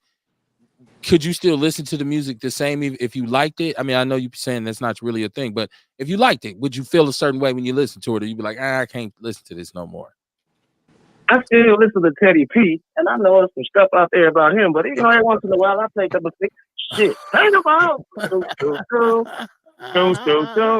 that don't bother me. I like the music, you know. I don't give a fuck who he's talking to. I'm picking up a woman when he's saying turn them up. Ewok, but if he came out, see, Teddy P is unique. Like I said Luther, but Teddy P is unique in that he never really came out and said what was what. We know the conditions of his accident and who was in the car with him, right? Like, so, but I'm saying, had he come out at a press conference and say, yeah, man, you know, so I pounded dude out and da-da-da, would you still feel the same? Would you still listen to him every now and then? I don't think so, man. I got to take him out of my playlist because I'm going to feel a certain way, too. So I'm going to keep it 100. I'm gonna keep it 100. No, I can't do it, man. Cause I'm old fashioned too, like that. Like, oh man, no, man. I mean, Teddy P get kind of aggressive with you too. Turn them off. You like, oh shit. So is the issue what was you talking to? Is the issue the lack of shame? Cause like you said, we all know how Teddy P got fucked up and who was in the car, but So you know what I'm saying. So is it if he said, yeah, it was a guy in the car with me and some things was going on? Is that when people would cut him off? Even though that, because like, you know, so that's what I'm trying to figure out. Is it the lack of shame of what they doing? Like, yeah, that's how I get down. That ain't got shit to do with the lack of shame. Yeah, I think that makes the difference too, kid. The lack of shame, just being just all willy nilly with it. You know, like I be pumping the shit out these mark ass niggas. Yeah, I'm a gangster too, though. I'm gonna get in my purse and get my cut. I'm like, dog, that don't even sound right to me, man. Listen, I'm scared of a gay gangster, like a real thugged out, real gangster dude. I'd be scared of him. They out there. They especially. I know, but I'd be like, yo, I'm in not the age range. Like I was just talking to my lady about the whole situation, and I said, I heard I heard pieces of the interview. I said, but there's dudes that, so like there's women that I know who got sons that are like that, but these niggas gully as fuck. Like I said, I'm more scared of a gay thug because I got to worry about the nigga either shooting me or trying to fuck me. Well, see, that's that heterosexual paranoia again. There we go again, because just because he's gay, we assume he want to hit me. But right? no, like, that's what I'm saying. But he looking at my butt. Like, is there. You know what I'm saying? I ain't saying that just because they rock like that, that's what they do. He probably somewhere like, I wouldn't even hit that. And that might be, but what I'm saying is because of their lifestyle, we can't constitute them not being, I guess, street credible type shit. Right. When he off the floor, then he want to hit something. It could be boy or girl, and if you there, it might be they you. Be on the like, dude, and like I said, that age range from like shit under 30. That Boondock shit got us messed up. I like you, and I got to have the booty warrior. I think that twisted everybody. Like, that's based off a real dude I who know, was I around know. before the Boondocks. You know, I know. That's Fleece Johnson, and he, you know, he out now. He be He out doing now. interviews all the Boy, time. you better go on somewhere. Hey, yeah, just about 30 years ago. This was about 30 years ago. It was a big dude, was like 6'6", big gay dude and shit. He passed away now and shit though. You know, 30 years ago, I used to have my little set. And he used to be like, "Hey Tate, come over here and let me grab a couple of this." Ooh, Motherfucker used to fuck with me and shit. Motherfucker used to be fucking with me talking about some, he my boyfriend and shit. They could do Hey, that. Ewok, let me find out you was talking about that gay dude that was in the hood back in the day. Big George, his name was Big George down the street, man. He used to whoop dude's ass and shit though. Dude was like, he did. I bet.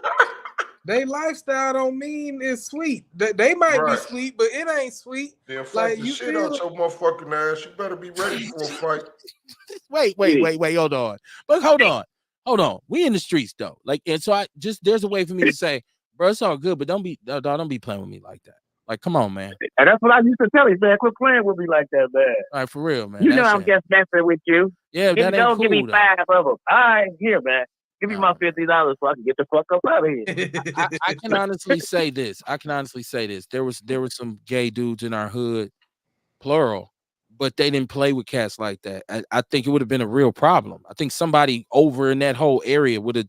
I just don't think you could have moved like that over there. Like if you playing, like especially like Be My Boyfriend and all, brothers would have been like, "Yo, hey man, like mental health runs rampant." I'm not, if he's in the hood, he's in the hood. We know.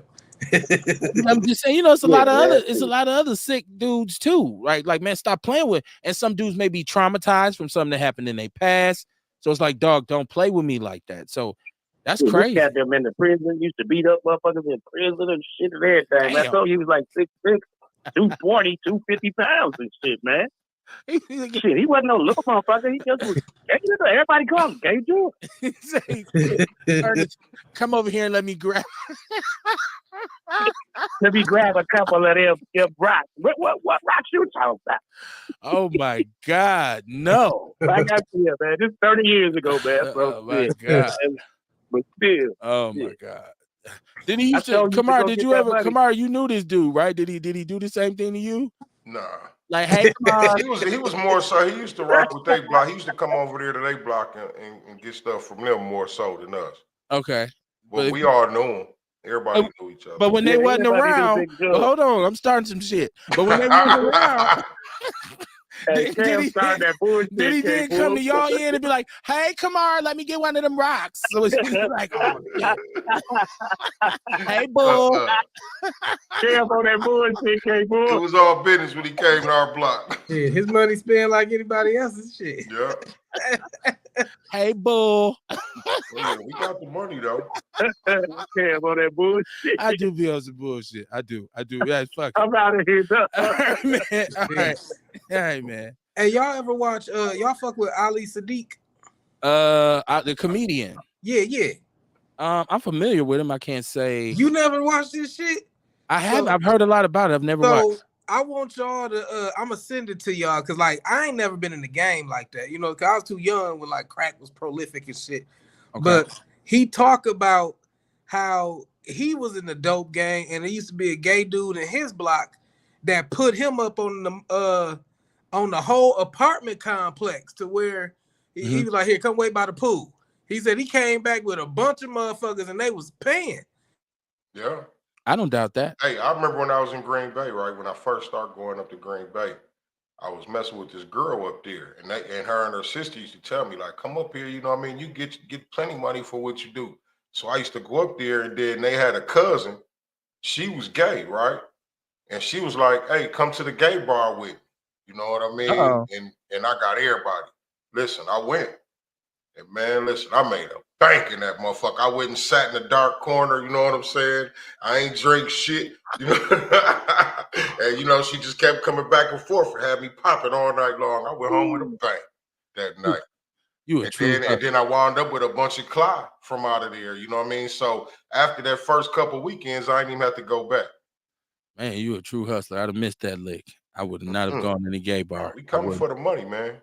I would have probably been outside of it strategically, but not in it. Like I just couldn't. It would have bothered me. Mama Jenkins said Kevin being a little slow tonight, leaving people on hold. It used to be love makes the world go round, but now these stupid ass people got this world fucked up. Yeah, if you ever call and you're on hold and we talk and just say or something like that, because I be trying to hear everybody out, and sometimes you got to walk and chew gum at the same time. Vince said, "Rail, you saying Teddy got bit off in the car?" The dude, the details of his crash, that it was a transgender in the car with him. There's many artists, like Prince was very ambiguous, right? Like androgynous, I should say, and that was kind of like a thing in the 80s. And Prince was a little hard to process early on for me, because it was Boy George and Culture Club. And so you look at Prince. Now, Boy George was actively dressed like a woman. He's actually, and we little kids, come, chameleon. It's like, whoa, here's a guy dressed like a girl. But Prince was just like blurring this line. But if you listen to his music, and he never really came out and said he was gay or nothing, I assume he liked women. I don't know. So I still listen to Prince, but I don't know. It's just weird when I hear like Elton John. I know Elton John's gay. And I love one Elton John song, which is, well, I do love Benny and the Jets, but I also love guess why they call it the blues, even though it's like a white man trying to sing the blues. But then when I found out when I was little that he was gay, I was like, ooh, can't listen to that no more. Dion says, how we know Teddy didn't have an accident because dude tried to grab his penis. We don't know. I don't know. I don't have enough information on the car accident. I just know who was in the car with him. Ruth Rustin says America was good when I went in 99, 2000. I got out to this. I'm running so I could fix all this. I didn't break this country. I was locked away, but even as a felon, I'm willing to fight to fix it, because felons, black, white, brown, it don't matter. It's our grandkids out here when we get old. Okay. Vince said, y'all too funny. I just like to know how brothers feel. That's all. Erica Hunt, how you doing, my sister? How you doing? How you doing? Tycee Gotsi is in the chat room. She said, let me find out, Kamar. Uh-oh. Don't worry, you won't. Kamar was up in the gay bar with the dude from the hood. Kamar, I got to get you back for getting at me a couple weeks ago, man. You know it's on and popping, man. Come on, boo, let's go. Hey, man, you the one looking for me. At least I ain't looking for me. I was selling No.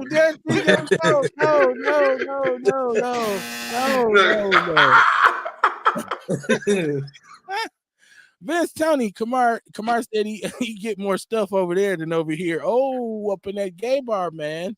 I ain't saying stuff, man. Tycee said, hey, boo. I ain't telling y'all no more stories. Keep my stories to myself. She said, hey, boo. Oh, man. She said, send it. What we talking about? Courtney in the chat room. Courtney, the link is in the group. The link is in the group, if that's what you're talking about. She said, y'all seen Peyton Full, his plug Lulu was gay. I'm not, listen, I'm from in the streets, in the neighborhood, because was Lulu gay? I never was Lulu. I don't remember. With a man. I don't remember. There's gay dudes in the hood, right? Come on. Like, so we used to be in J&J's. We used to be in J&J's on Atkinson, which was one of the toughest joints that you could go in. And there was a dude from the hood who was gay who used to be in there. And he didn't play with us like that. He wasn't on no, man, I'm trying to tell you, it would have been a problem. He wasn't big like that, whatever, but he would. And one time I knew his brother, actually. His brother Aaron. Shout out to Aaron. Did Aaron pass? I'm trying to think. Did Aaron pass? Aaron was a good dude, or is a good dude. I can't remember. I thought somebody said Aaron Brown, you in the chat room. Did Aaron from the hood who lived up the street by Kobe Lloyd and them, did he pass? I don't know. But he was my guy. And so dude, he knew me through his brother, and he would drive down the street and see me outside playing with my kids. So he came up to me in the bar one night. He's like, man, I just want to, say I love how you be out with your kids like you a father. I see you walking in the hood, taking them to the store. And me, hold on, bruh. And he like, oh man, you know, ain't nobody on that with you. I ain't gonna.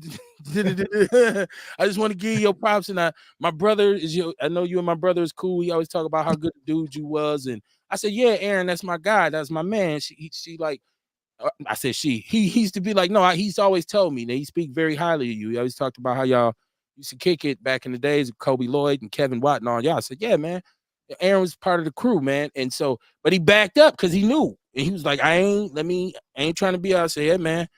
Okay, it's cool. He was about to try to hit on you. Hopefully, he wasn't checking your temperature. When he started talking to me, my reaction was kind of like, what? He was like, hey man, what's up, Kevin? And I look like, whoa, shit. And I'm knowing my partners is shit starters. So the minute they see dude talking to me, one of them gonna say, what's up? And his name, actually, my guy name wasn't Aaron, his name was Kevin. So that's Kevin Watt, right? And you see, he was like, Kevin, and I'm like, yo, I squared up because I know they'd be like, dog, we seen you over here with your guy. It would never end. I would get teased constantly. So he was like, I ain't on that with you. Everybody in here know I'm gay, and that's why I don't mess with y'all, because I know y'all don't be fucking around, even though I know all of y'all from the hood. I don't mess with y'all. We like, yeah. So let me see. Somebody saying James, and somebody from the hood, Kevin LaFleur. James was his name. Oh, I didn't mean to say his name. Damn, brother. Kevin LaFleur. Come on, man, you messing me up. Erica Hunt said this comment is facts. Vince said, Kev, you did you say he wasn't big like that? Vince, oh, you went Kamar.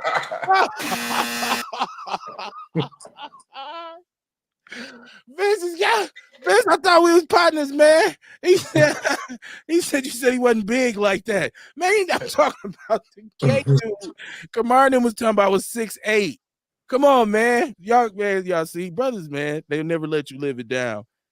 So like you ain't want so like even if y'all was cool, you wouldn't want like your other homies to see you chopping it up with the dude? We can't be cool like that. Cause of who? Like even if he ain't never shot a pass at you or anything like that, just because you know he has a different preference, you just couldn't be cool with him? No. And I'm gonna be honest. I'm gonna tell you this: if you my guy right now and you listening, and you decide you want to live in your truth, and you come out and you tell me you're gay, we're not cool anymore. God damn. We ain't homies no more. It's a high and by scenario where it's what up, Kev? What up, man? How you doing? You good? Yeah. Ain't I'm Kev, I'm finna come through. No. And then is it because like how the appearance, like you wouldn't want people to think you like that or something like that? I don't want that energy around me. I don't hang out with gay dudes. Like everywhere he goes, and he takes me, introduces me to people, I'm start being paranoid. Like, well, was you taking me, introducing me to gay dudes? Is this one of your gay buddies? Like, I can't. It's just too much for me. It's overwhelming. I can't really. I'm just imagining them introducing you to somebody. Like, hold on, I'm with him, but I ain't with him. Like, no, this is my guy, but not like I don't say it, man. It's the way it sounds like. You know what I mean? The way he would answer it. I would just see sometimes when you be honest out loud, you realize how fucked up it sounds. And I know what I said sounded fucked up, right? And I'm being real. I know it did, but I'm just being honest, man. Like I don't, because like you can't be. Nah, I don't. The optics ain't right on it. Like real, it's not really about what people think about me. But Kev, I'm gonna tell you, you should be able to be like that. Like if I ain't ready for that, I ain't ready. If I ain't, you know what I mean? It's just that. Like, yeah, man, it's been 40-something years. Right, and you on this earth, thinking a certain way. You know what I mean? You just can't change that overnight. Right. There we go. Because everybody who I'm really cool with, my homeboys I'm old, so it's 30 plus years. Like, if I went to elementary school with you, we done knew each other 40-some years. Right. So if you're gonna come out to me now and be like, yo, I'm like, whoa, man, all these years you've been lying to me. That automatically makes you untrustworthy. Maybe they was lying to themselves for 40 years trying to. It got nothing to do what you do to yourself. I'm worried about what you do to me. Some people might live that life, like the straight and narrow life, because that's what's expected of them. You hear about it all the time. Motherfuckers get 50 and be like, well, I just gotta finally be real with myself and live my truth. You know what I'm saying? They 50, they done had a whole wife and kids. Yeah, but it's a new day for you, so you need new friends. You're moving in a different direction.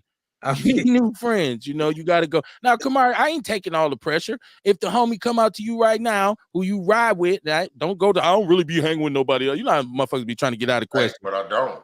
Right, okay, but just for a happenstance, your partner who you A1 day one says, Kamar, I want to tell you I'm gay. You cool with y'all still guys like that or what?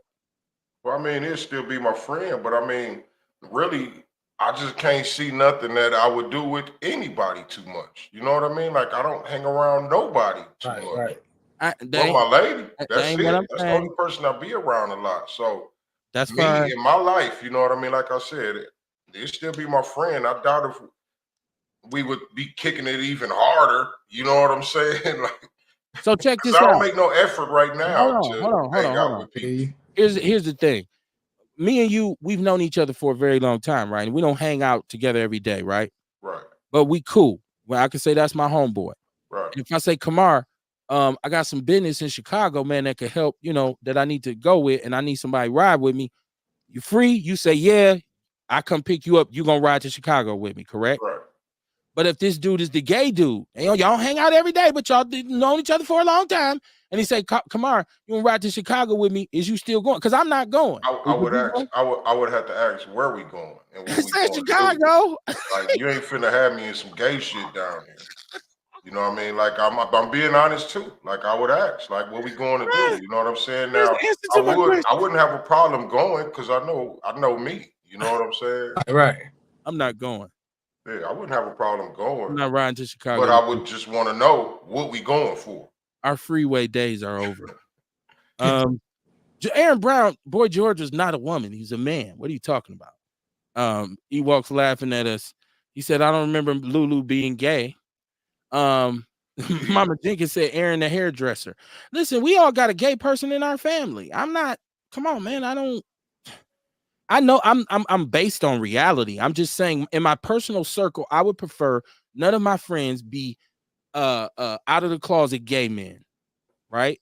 It'd be like Kamar said, we still be ain't like I hate you, but in terms of us really just nah. Rustin said what people do in the bedroom is their choice. Bigger issues in the world, kids are off limit. Simple rule. I can say that, but I get to choose who's in my world. I get to pick and choose who I'm around, right? Like, and so if I say, well, no, I don't really want no, we watching the Packer game. I don't, if you gay, I don't want you to come to my house and watch the Packer game with me. Damn.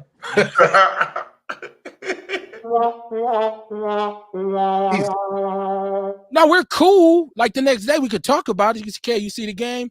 Yeah, bro, I watched it. But you can't really be coming to my house like that. Because you might fuck around and be like, well, let me bring my guy or my boyfriend. And then we see the boundaries that keep getting crossed, right? So I'm cooking, I'm having a cookout. I got all my people here. Here you come with your boyfriend. No, let's just avoid all this shit. Let's just avoid it. Vince said, Kev, did that was Vince trying to get at me, man. He trying to get at me, talking about I said he wasn't big like that. Come on, man. Ewok said if you grin, you in.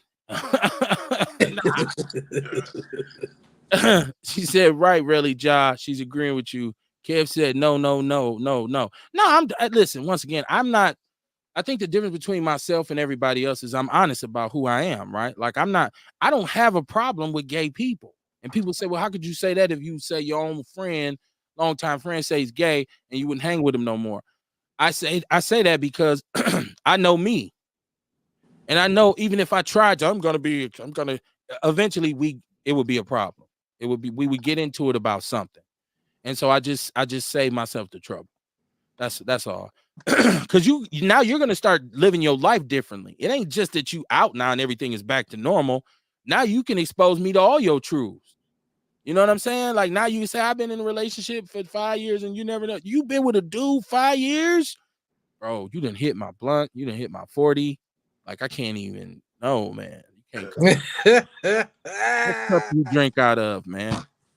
Deion said I don't want no gay friends. And I'll disown my son if he was gay. No cap. I wouldn't disown my son, but we would have an issue. It would be a father-son issue. And we probably would have to go to therapy. He and I behind it. Like I'm having a hard time dealing with this. You know what I'm saying? Because I don't understand it. And Erica says Kevin is just being a caveman about this topic. I'm just being honest. A lot of dudes gonna say some shit to make you try and make you feel good. And I would tell a gay man that. Like, that's cool. But you know, I worked with a gay dude. He was gay for real. For real, for real. And we ain't had no problem at work.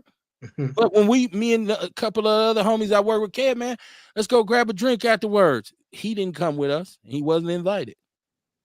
Damn, that sounds bad too. I just need to shut the fuck up, I guess. Vince says FCC gonna go down on y'all, and I'm done with y'all.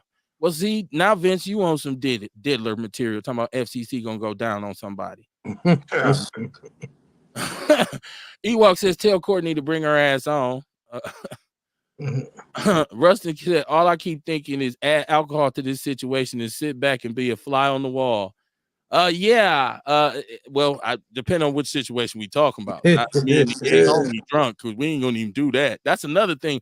I'm never gonna be drunk around you.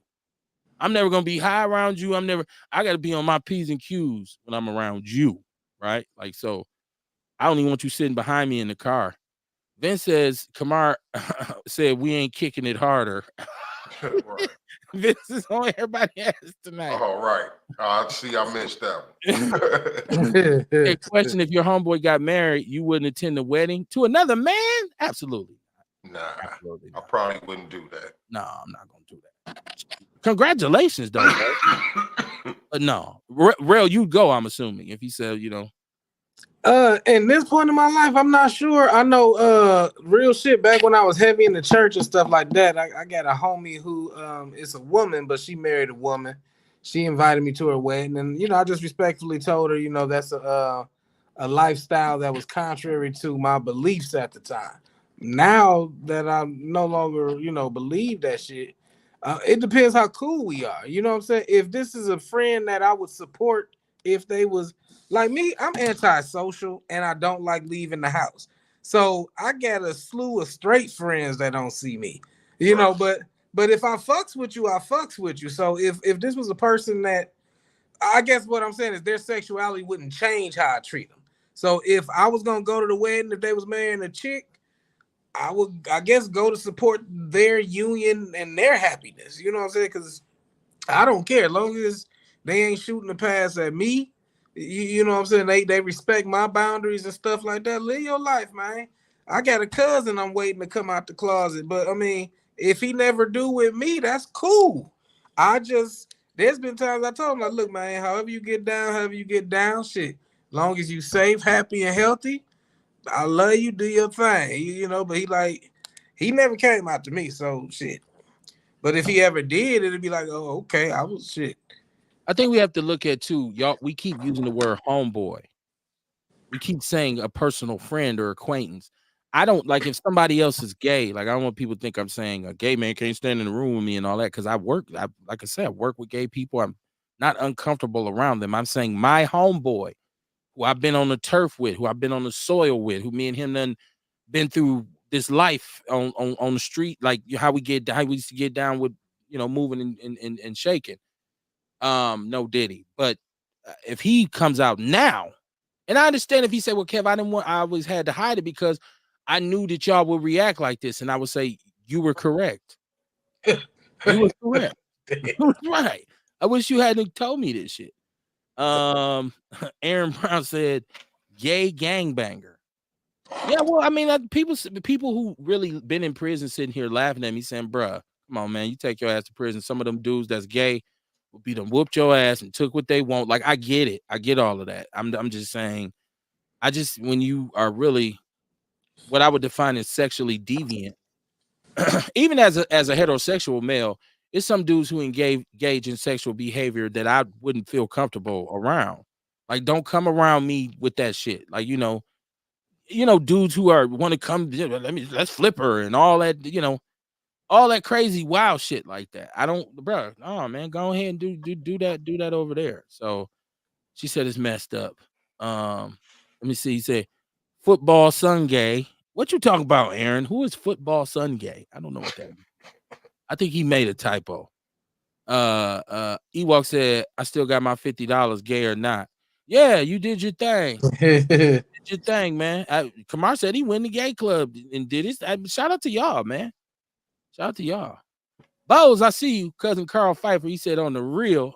He said no, the fuck not. Rustin said character is what I depend on. I know a guy is built like a bodybuilding lumberman.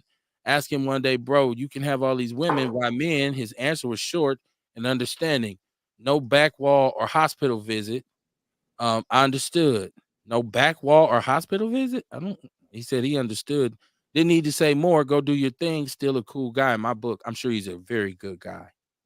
I just an acquaintance. Hey, bro, how you doing?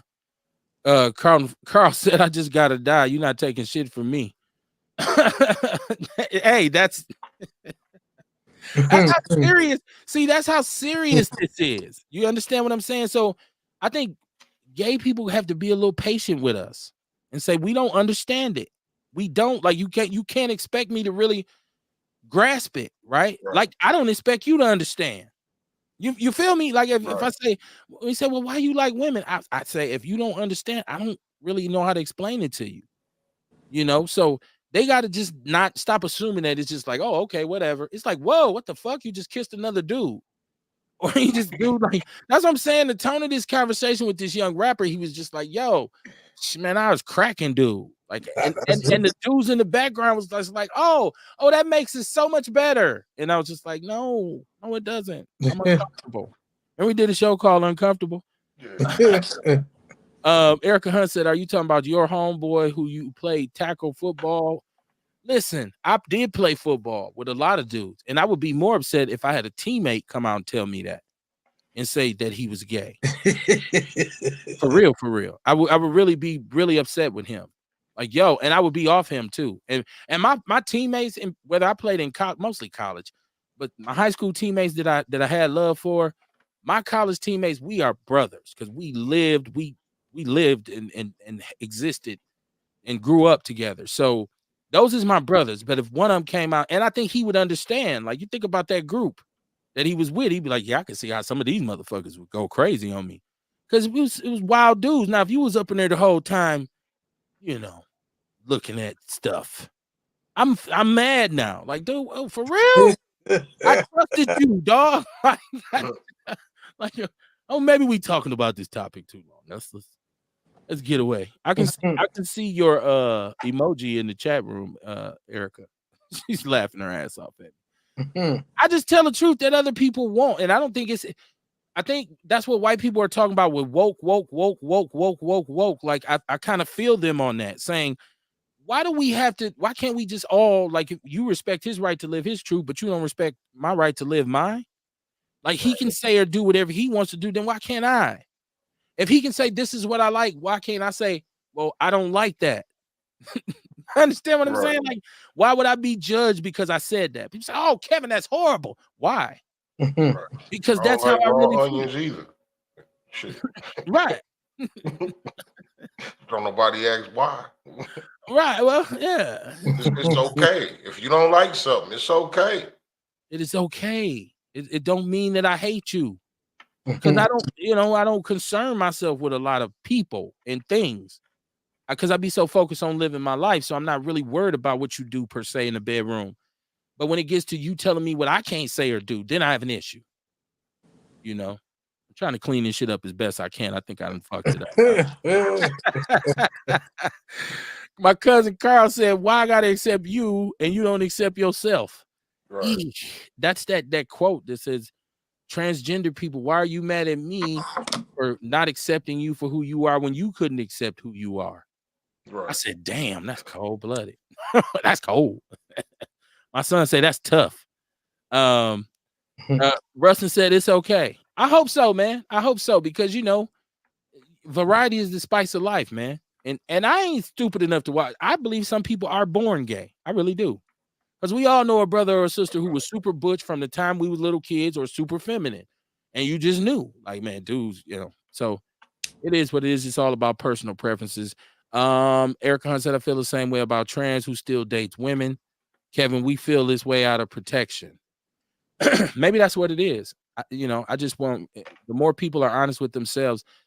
I think that's how we get to solutions. The more honesty that's involved in the conversation. As long as we all lying to each other and running game on each other, it's no honor amongst thieves. I think when we all sit down and be honest and real, the shit comes out and it can be discussed in a gentlemanly, scholarly fashion. We're at the end of the show. So not the end, but we're in the home stretch because it's 9:30, right? All of a sudden, right? This shit goes fast. People say, how you talk for 2 hours? There we go, right there, right? The Drake and the Kendrick Lamar beef. I'm a hip hop dude. I'm old. I'm an old head. Rest in peace to Rico Wade, who was one of the architects of the Dungeon Family sound, Outkast, Goody Mob. But the Drake and the Kendrick thing. And so they're going back and forth. And if you aren't up on it, and this is an old rap head's perspective, beef has always been a part of hip hop, right? Like, because even right now we say, what's the top 5 diss songs of all time? And you think about Tupac starting off, hit him up with "That's Why I Fucked Your Bitch," and 8 telling Quick Quick telling 8 he'll piss in his face, and just crazy disses over the years that we've heard on and we like it. It's a shit part of hip hop that you like. 2 people going at each other lyrically. I look at everything from a different lens because I'm listening at Kendrick Lamar. Kendrick Lamar has made a lot of socially conscious music, and Drake, for all intents and purposes, has not, but he's had one of the longest runs we've ever seen in hip hop. And he sold millions and cajillions of records. But once again, this is pop versus hip hop. And so I don't know if y'all got to hear this. I don't know if and I know some people like, Kev, why we talking about this? Because I love hip hop, right? And this starts with the Like That song, and it takes Rodney O and Joe Cooley's beat, which was already a classic. And I feel like Kendrick said a lot of stuff to Drake that was real in his diss song. I think the biggest takeaway from this is him saying to Drake, I don't want you to say nigga no more. Right? Rap is built on the word nigga. I don't care. Like, really, you said white people can't say it. Rap is built on the word nigga. And for somebody to tell you, I feel uncomfortable when you call me a nigga, I don't want you saying it no more. It says a lot of it is a very deep insult. And so, Drake is interracial and he's from Canada. It's almost like that's what I was just gonna say, man. It's like he's taking his car from me. Right, because it's just, so you heard it. Okay, thank you. So you've heard it, right? Yeah, I heard it. Okay, that amongst a lot of other things that he said to him, and it was all kind of like, because he was saying, like, look, and that you flow sold a lot of records, but no real dudes in the neighborhood listen to you. Hey, that flow was hard. The whole deal was scathing. And he starts out with coincidentally, a Teddy Pendergrass loop, which throws you at first. And then Kendrick just gets really aggressive. We thought he was the mushroom rapper. We thought he was a super. He was very aggressive. He sounded like he was from Compton. But that's what Kendrick like, man. You know what I mean? When he first came in the game, I mean, remember a while back, he had a song with Big Sean. And he got at everybody. Yes, he did. Remember? Yeah. And he said it back then. He was like, man, I don't mean none of this shit. I just want to get at rappers because I want them to get at me, and let's raise this hip hop standard again. You know what I mean? Let's get at each other. Because it's like everybody battling to be the best now. Right. You know what I mean? So that ups the level of music too. Because the quality of the music should go up. Right. The quality should go up. Quality is that's the right word. Because we've been screaming for about 2 years now. This shit's dead and it just ain't how it used to be, and it's horrible. And you look at Lil Uzi Vert with what he just did at Coachella, and it's like, man, we on the ropes. This came right in time. Like, you needed this, right, for hip hop. And so, but when I look at it, I look at what is somebody actually saying. I listen to, in the Podverse, breakdowns of each diss, of what each one meant. And so it's all just and I'm like, is this the end for Drake's street credibility? Because he's been getting a pass. He get it, I think Drake just been getting a pass because of who he be with. Okay. But all that shit's getting tore down right now too. Carl Pfeiffer, you were right when he said he never had no card. Well, he has Rap a Lot and Jay Prince behind him, and he's always acknowledged Southern rap, and he quotes him UGK and Pimp C, and he's affiliated himself with street. And when he was rocking with Rick Ross and all this kind of stuff. I guess my point is the street black women always eyes, dominate what hip hop is doing. Hey, in black women eyes, he's black. That's what they say. I don't know. We know women love Drake. I'm sure women love Kendrick too. I'm just saying that's how he got in. You know what I mean? Like as far as being black, like us looking at him like that. You know what I mean? That's how he got in. And who he came in with? He came His in mama, with Lil Wayne and Cash Money now. While they was hot. Right. Well, Lil Wayne at least. You know what I mean? So that's how he came in. He said Puffy slapped him. He sure did. And that's when he started hitting the gym and shit and grew that beard. All right, but then they said, now I guess this whole BBL thing is true. Because Kendrick is talking about it. And so I'm saying I guess it's true because he's talking about it, but I'm saying this is what's going on. That this dude really had his like body makeover, and now this line is starting to get blurred again. Now we get more and more feminine, more effeminate, and it's cool. But I feel like this is a dollar late, a day late and a dollar short. All of this is because actually Pusha T destroyed Drake a long time ago. And it wasn't just that song. It was the picture that he released of Drake in blackface, right? Y'all seen that before, right? So this happened, and he hasn't sounded the same since to me. Because I actually liked his first couple albums. My son used to love Drake, so I used to listen to his first couple albums. Like, hey, this dude's makes some good music. But now it's like, this ain't for me, and that's probably true too. This shit ain't really for me because I'm old. I've never been a fan, like even before, like to me. And this may not be true, but to me, Drake always represented what I felt was wrong with hip hop or the industry, is because people be like, no, he talented. But in my personal opinion, had he not been marketable, like I look at, he's marketable. He's light skinned. He came off of a teen show before, so he's always been an actor. You know what I'm saying? It's almost like some CB4 shit where they just grabbed an actor that could play the role, and put him in pump some money behind him, gave some beats to him. I mean, the motherfuckers in his camp, like, so I don't fuck with Drake like that, but I've always been a fan of Belly. I don't know if y'all listen to Belly, but Belly, Drake, and The Weeknd used to always be together because they all from Canada and shit. And I don't know if Belly wrote any of Drake bars, but I wouldn't be surprised if he did because he's a beast with the pen, but Drake has always been marketable to me. Like I never thought he was the best. He gets money because he's marketable. He makes music that women can get behind and shit. If you got the women ear, you gonna get that dust. Mm-hmm. You know what I'm saying? I've always been nervous. I've always thought his voice would come back to haunt him because he sounds kind of soft. His voice, Now I will say, the song he wrote, Going Home, to me, that's one of the coldest songs I've ever heard. I said, damn, that's a hell of a song. Well, he did do some cold songs. Yeah, he got some cold songs out there. It's not on the same level as when I hear some real, like what I recognize as that's some real shit, right? Like that. So I thought Kendrick was a little weird. I thought he was getting weirder. Like I was like, okay, the Pimp a Butterfly and then this kind of stuff. And like, I hope he don't get too weird. I hope he don't go Andre 3000 on us, right? I thought that's where he was headed. I'm glad to see he ain't, because we don't need another Andre, right? Like, so I thought Kendrick was gonna come out with a flute album. I'm just telling you, I'm so happy it just happened. Like, I'm like, okay. I mean, that would have at least been his own artistry. You know what I'm saying? Like, even if it was a flute album, if it's your own art and your own artistry, I can't knock it. But to me, I don't know. I would have to look at his music and see what all he wrote. You know what I'm saying? That'd be my thing.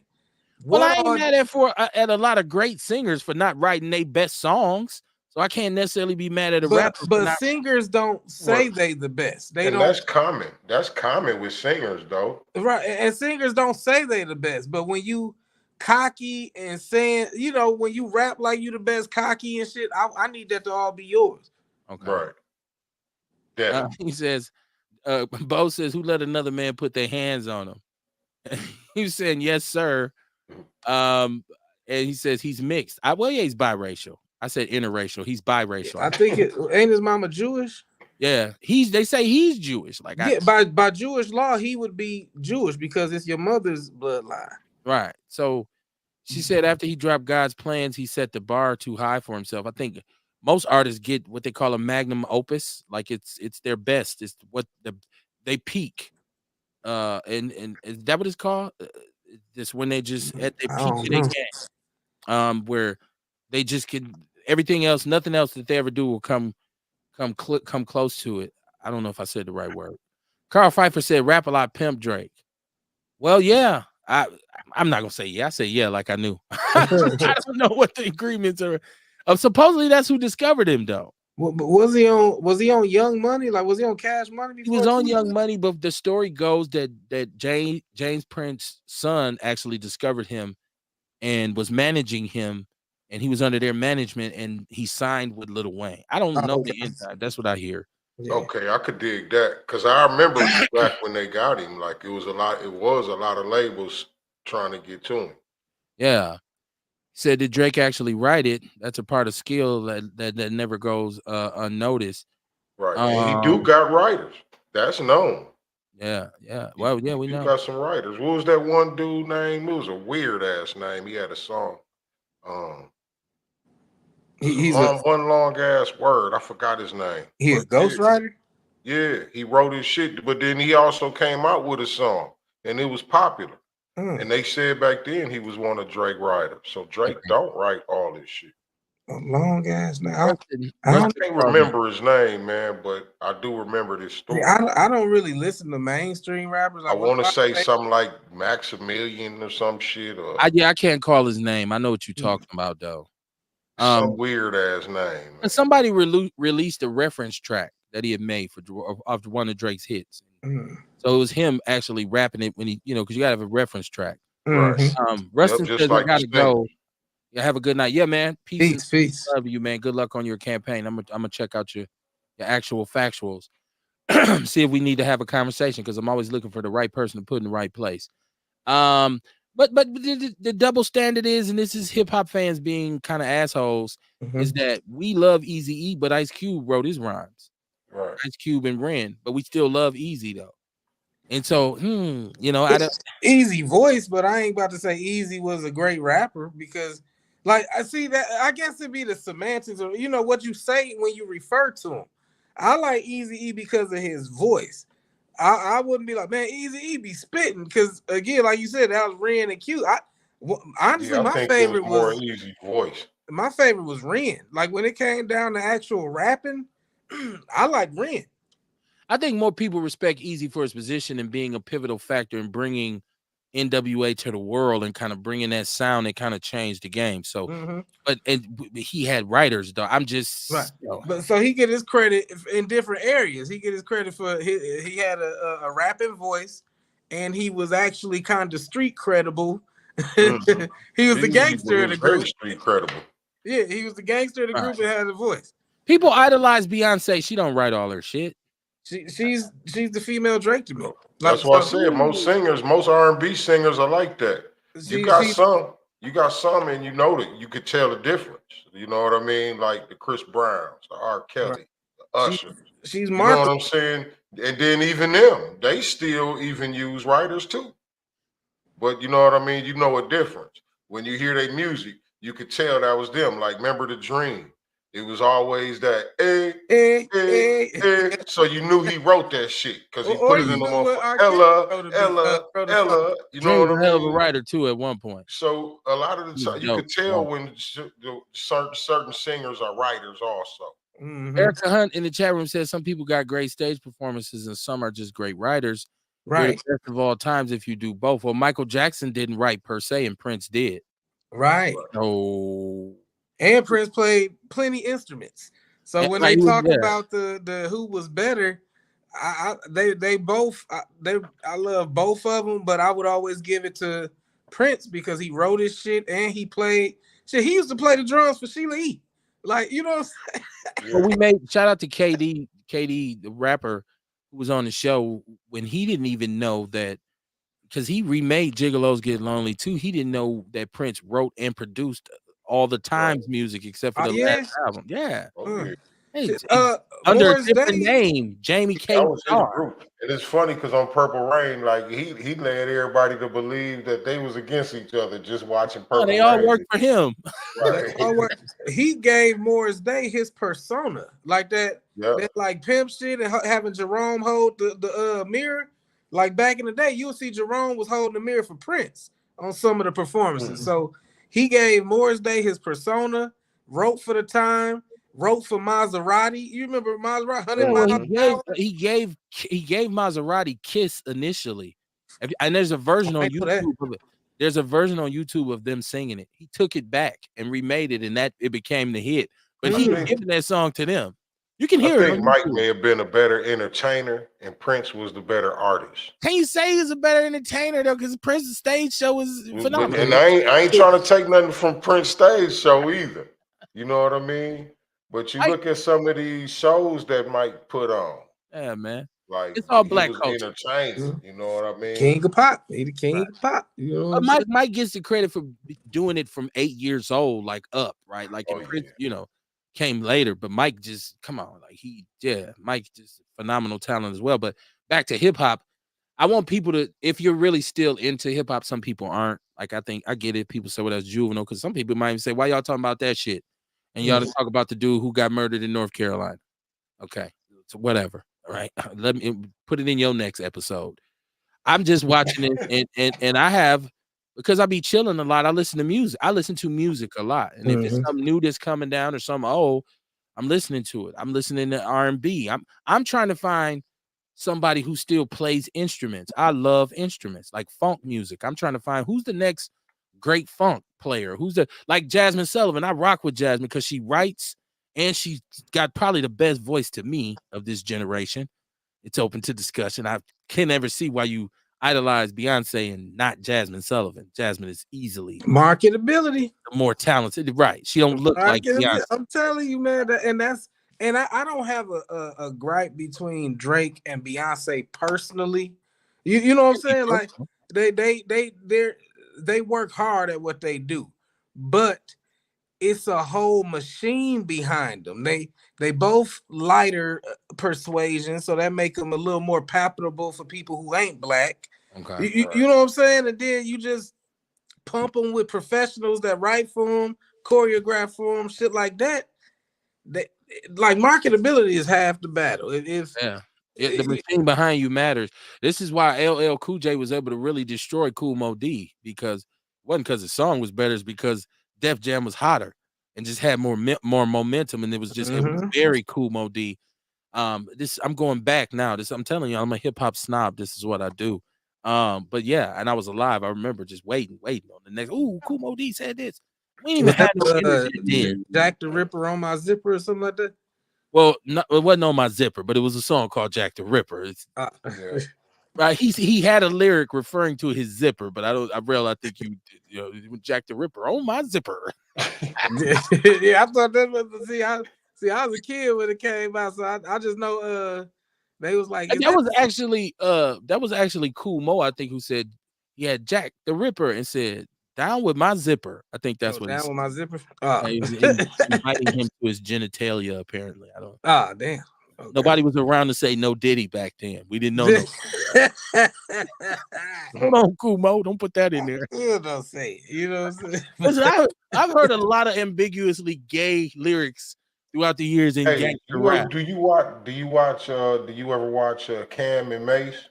Sometimes I do. Yes, they got a thing where they be going back and forth with each other, where they dig through each other lyrics and find little gay shit.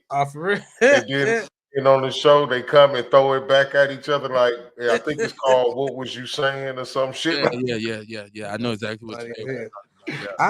I check them out. I be kind of scared watching rappers podcasts because, you know, and Nori doing this thing, you know, shit like that. But I just never could sit through a whole Nori podcast because of that, like air horn and all that. Let's give a shout out for the. Right. Like, all right, yeah. Nori is so bad in interrupting his guests sometimes it's the alcohol, but sometimes it's just like let them answer the question. You know Always what I'm saying? like So, and it gets annoying.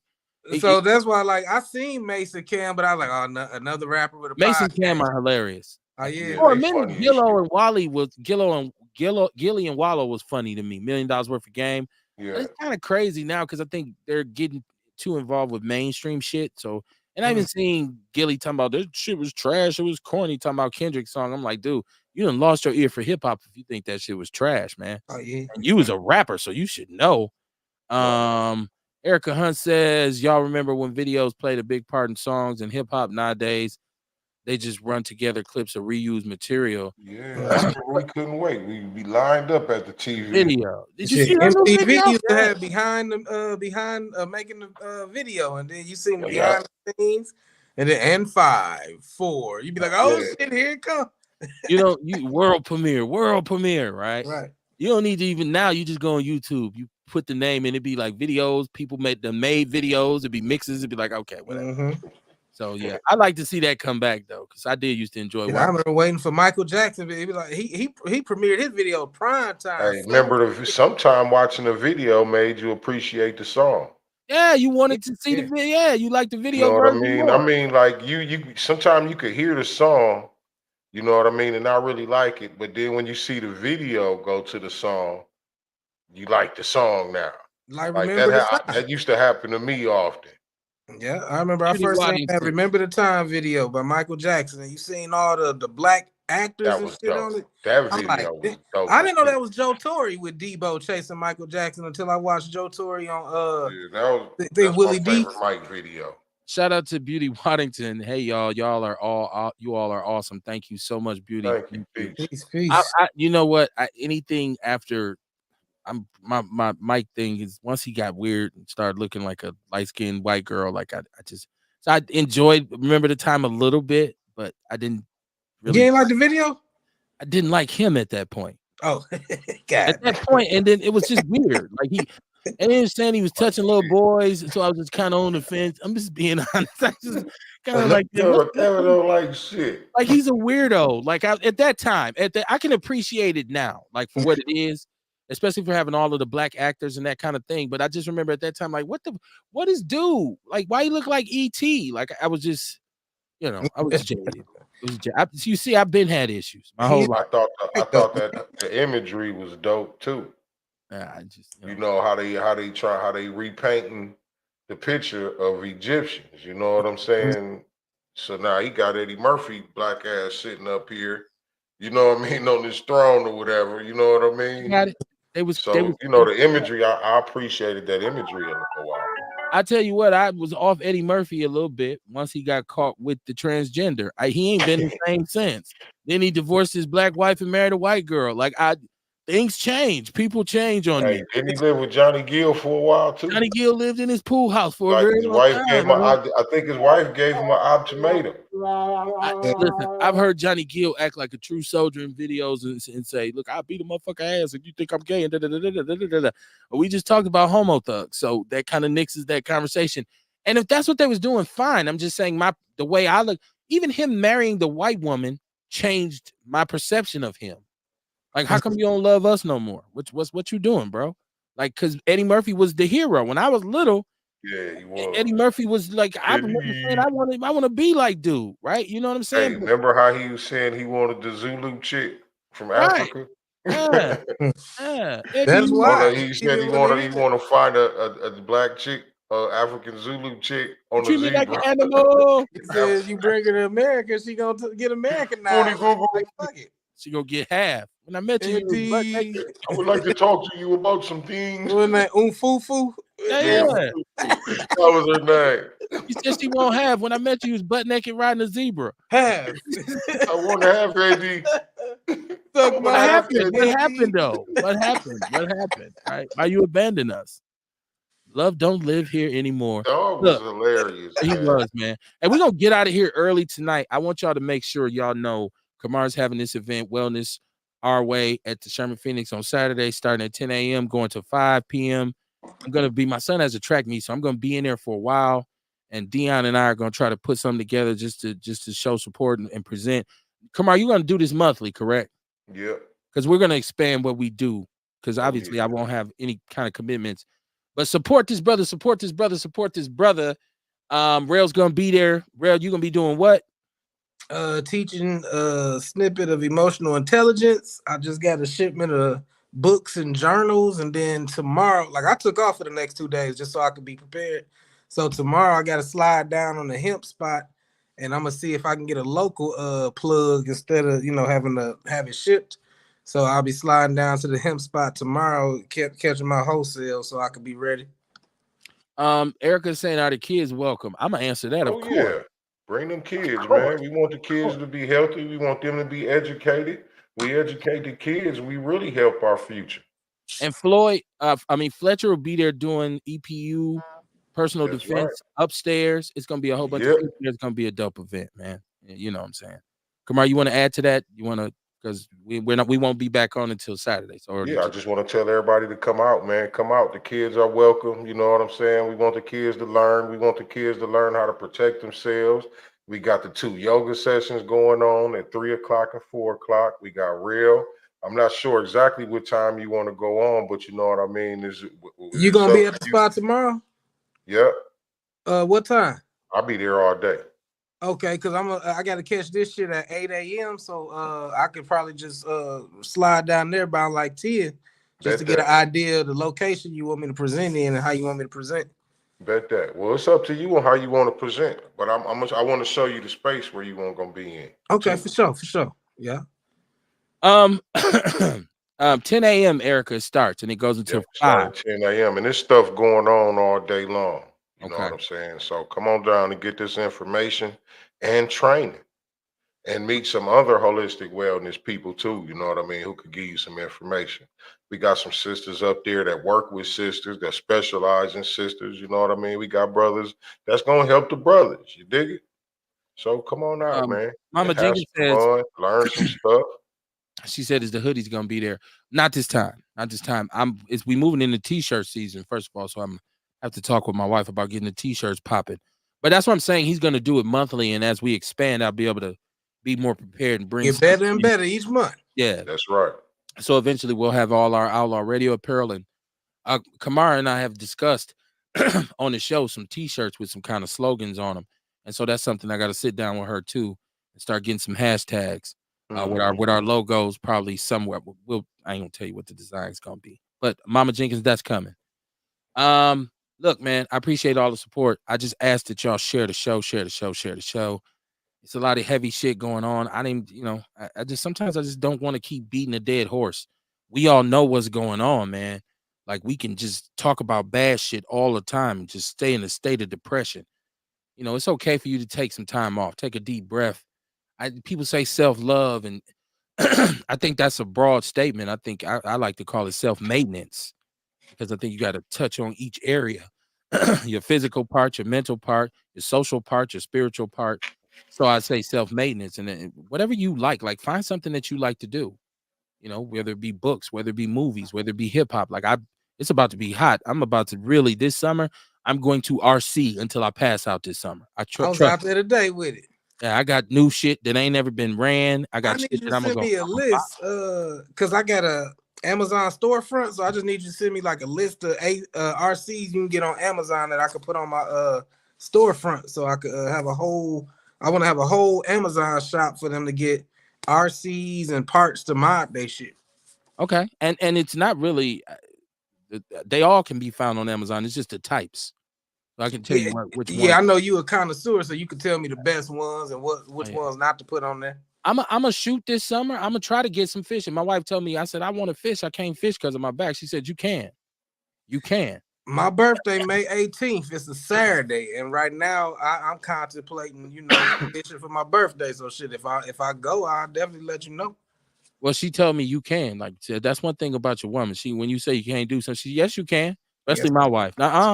We ain't putting that out there. Yes, you can. Speak that light. Like, girl, I can't. Better believe her. You can. So apparently I'm gonna fish this summer. So yes, we will. Yeah, man. In the meantime, in between time, man, you got to believe in something, man. Stop walking around being an empty vessel. Don't be a soulless person, man. That's part of the problem in our community right now is We are a soulless community. We have no love for ourselves or others, no respect for anybody else's shit. And in a lot of cases, we don't have respect for ourselves. And so really all the stuff we talk about on the show and all of the answers to the questions and all of the hoopla about what do black people need to do. Well, the first thing we need to do is do for self. We really got to grab ourselves by the collar and give ourselves a good shaking and say, wake up and pay attention to what's going on and stop worrying about the wrong shit. Right? Because that's the only way out of this maze. Ain't nobody coming to save us. We got to save ourselves. And I say that very sincerely. When I talk to people about, and all they ever try to tell me is about why, as a black person, I can't do something. I really put a lot of effort into showing people why you can do something, despite of the fact that you're black, in spite of the fact that you're black. So that's what it's all about, man. In a world where you can be anything, be somebody who gives a fuck. I will see y'all Monday, man. Peace and love.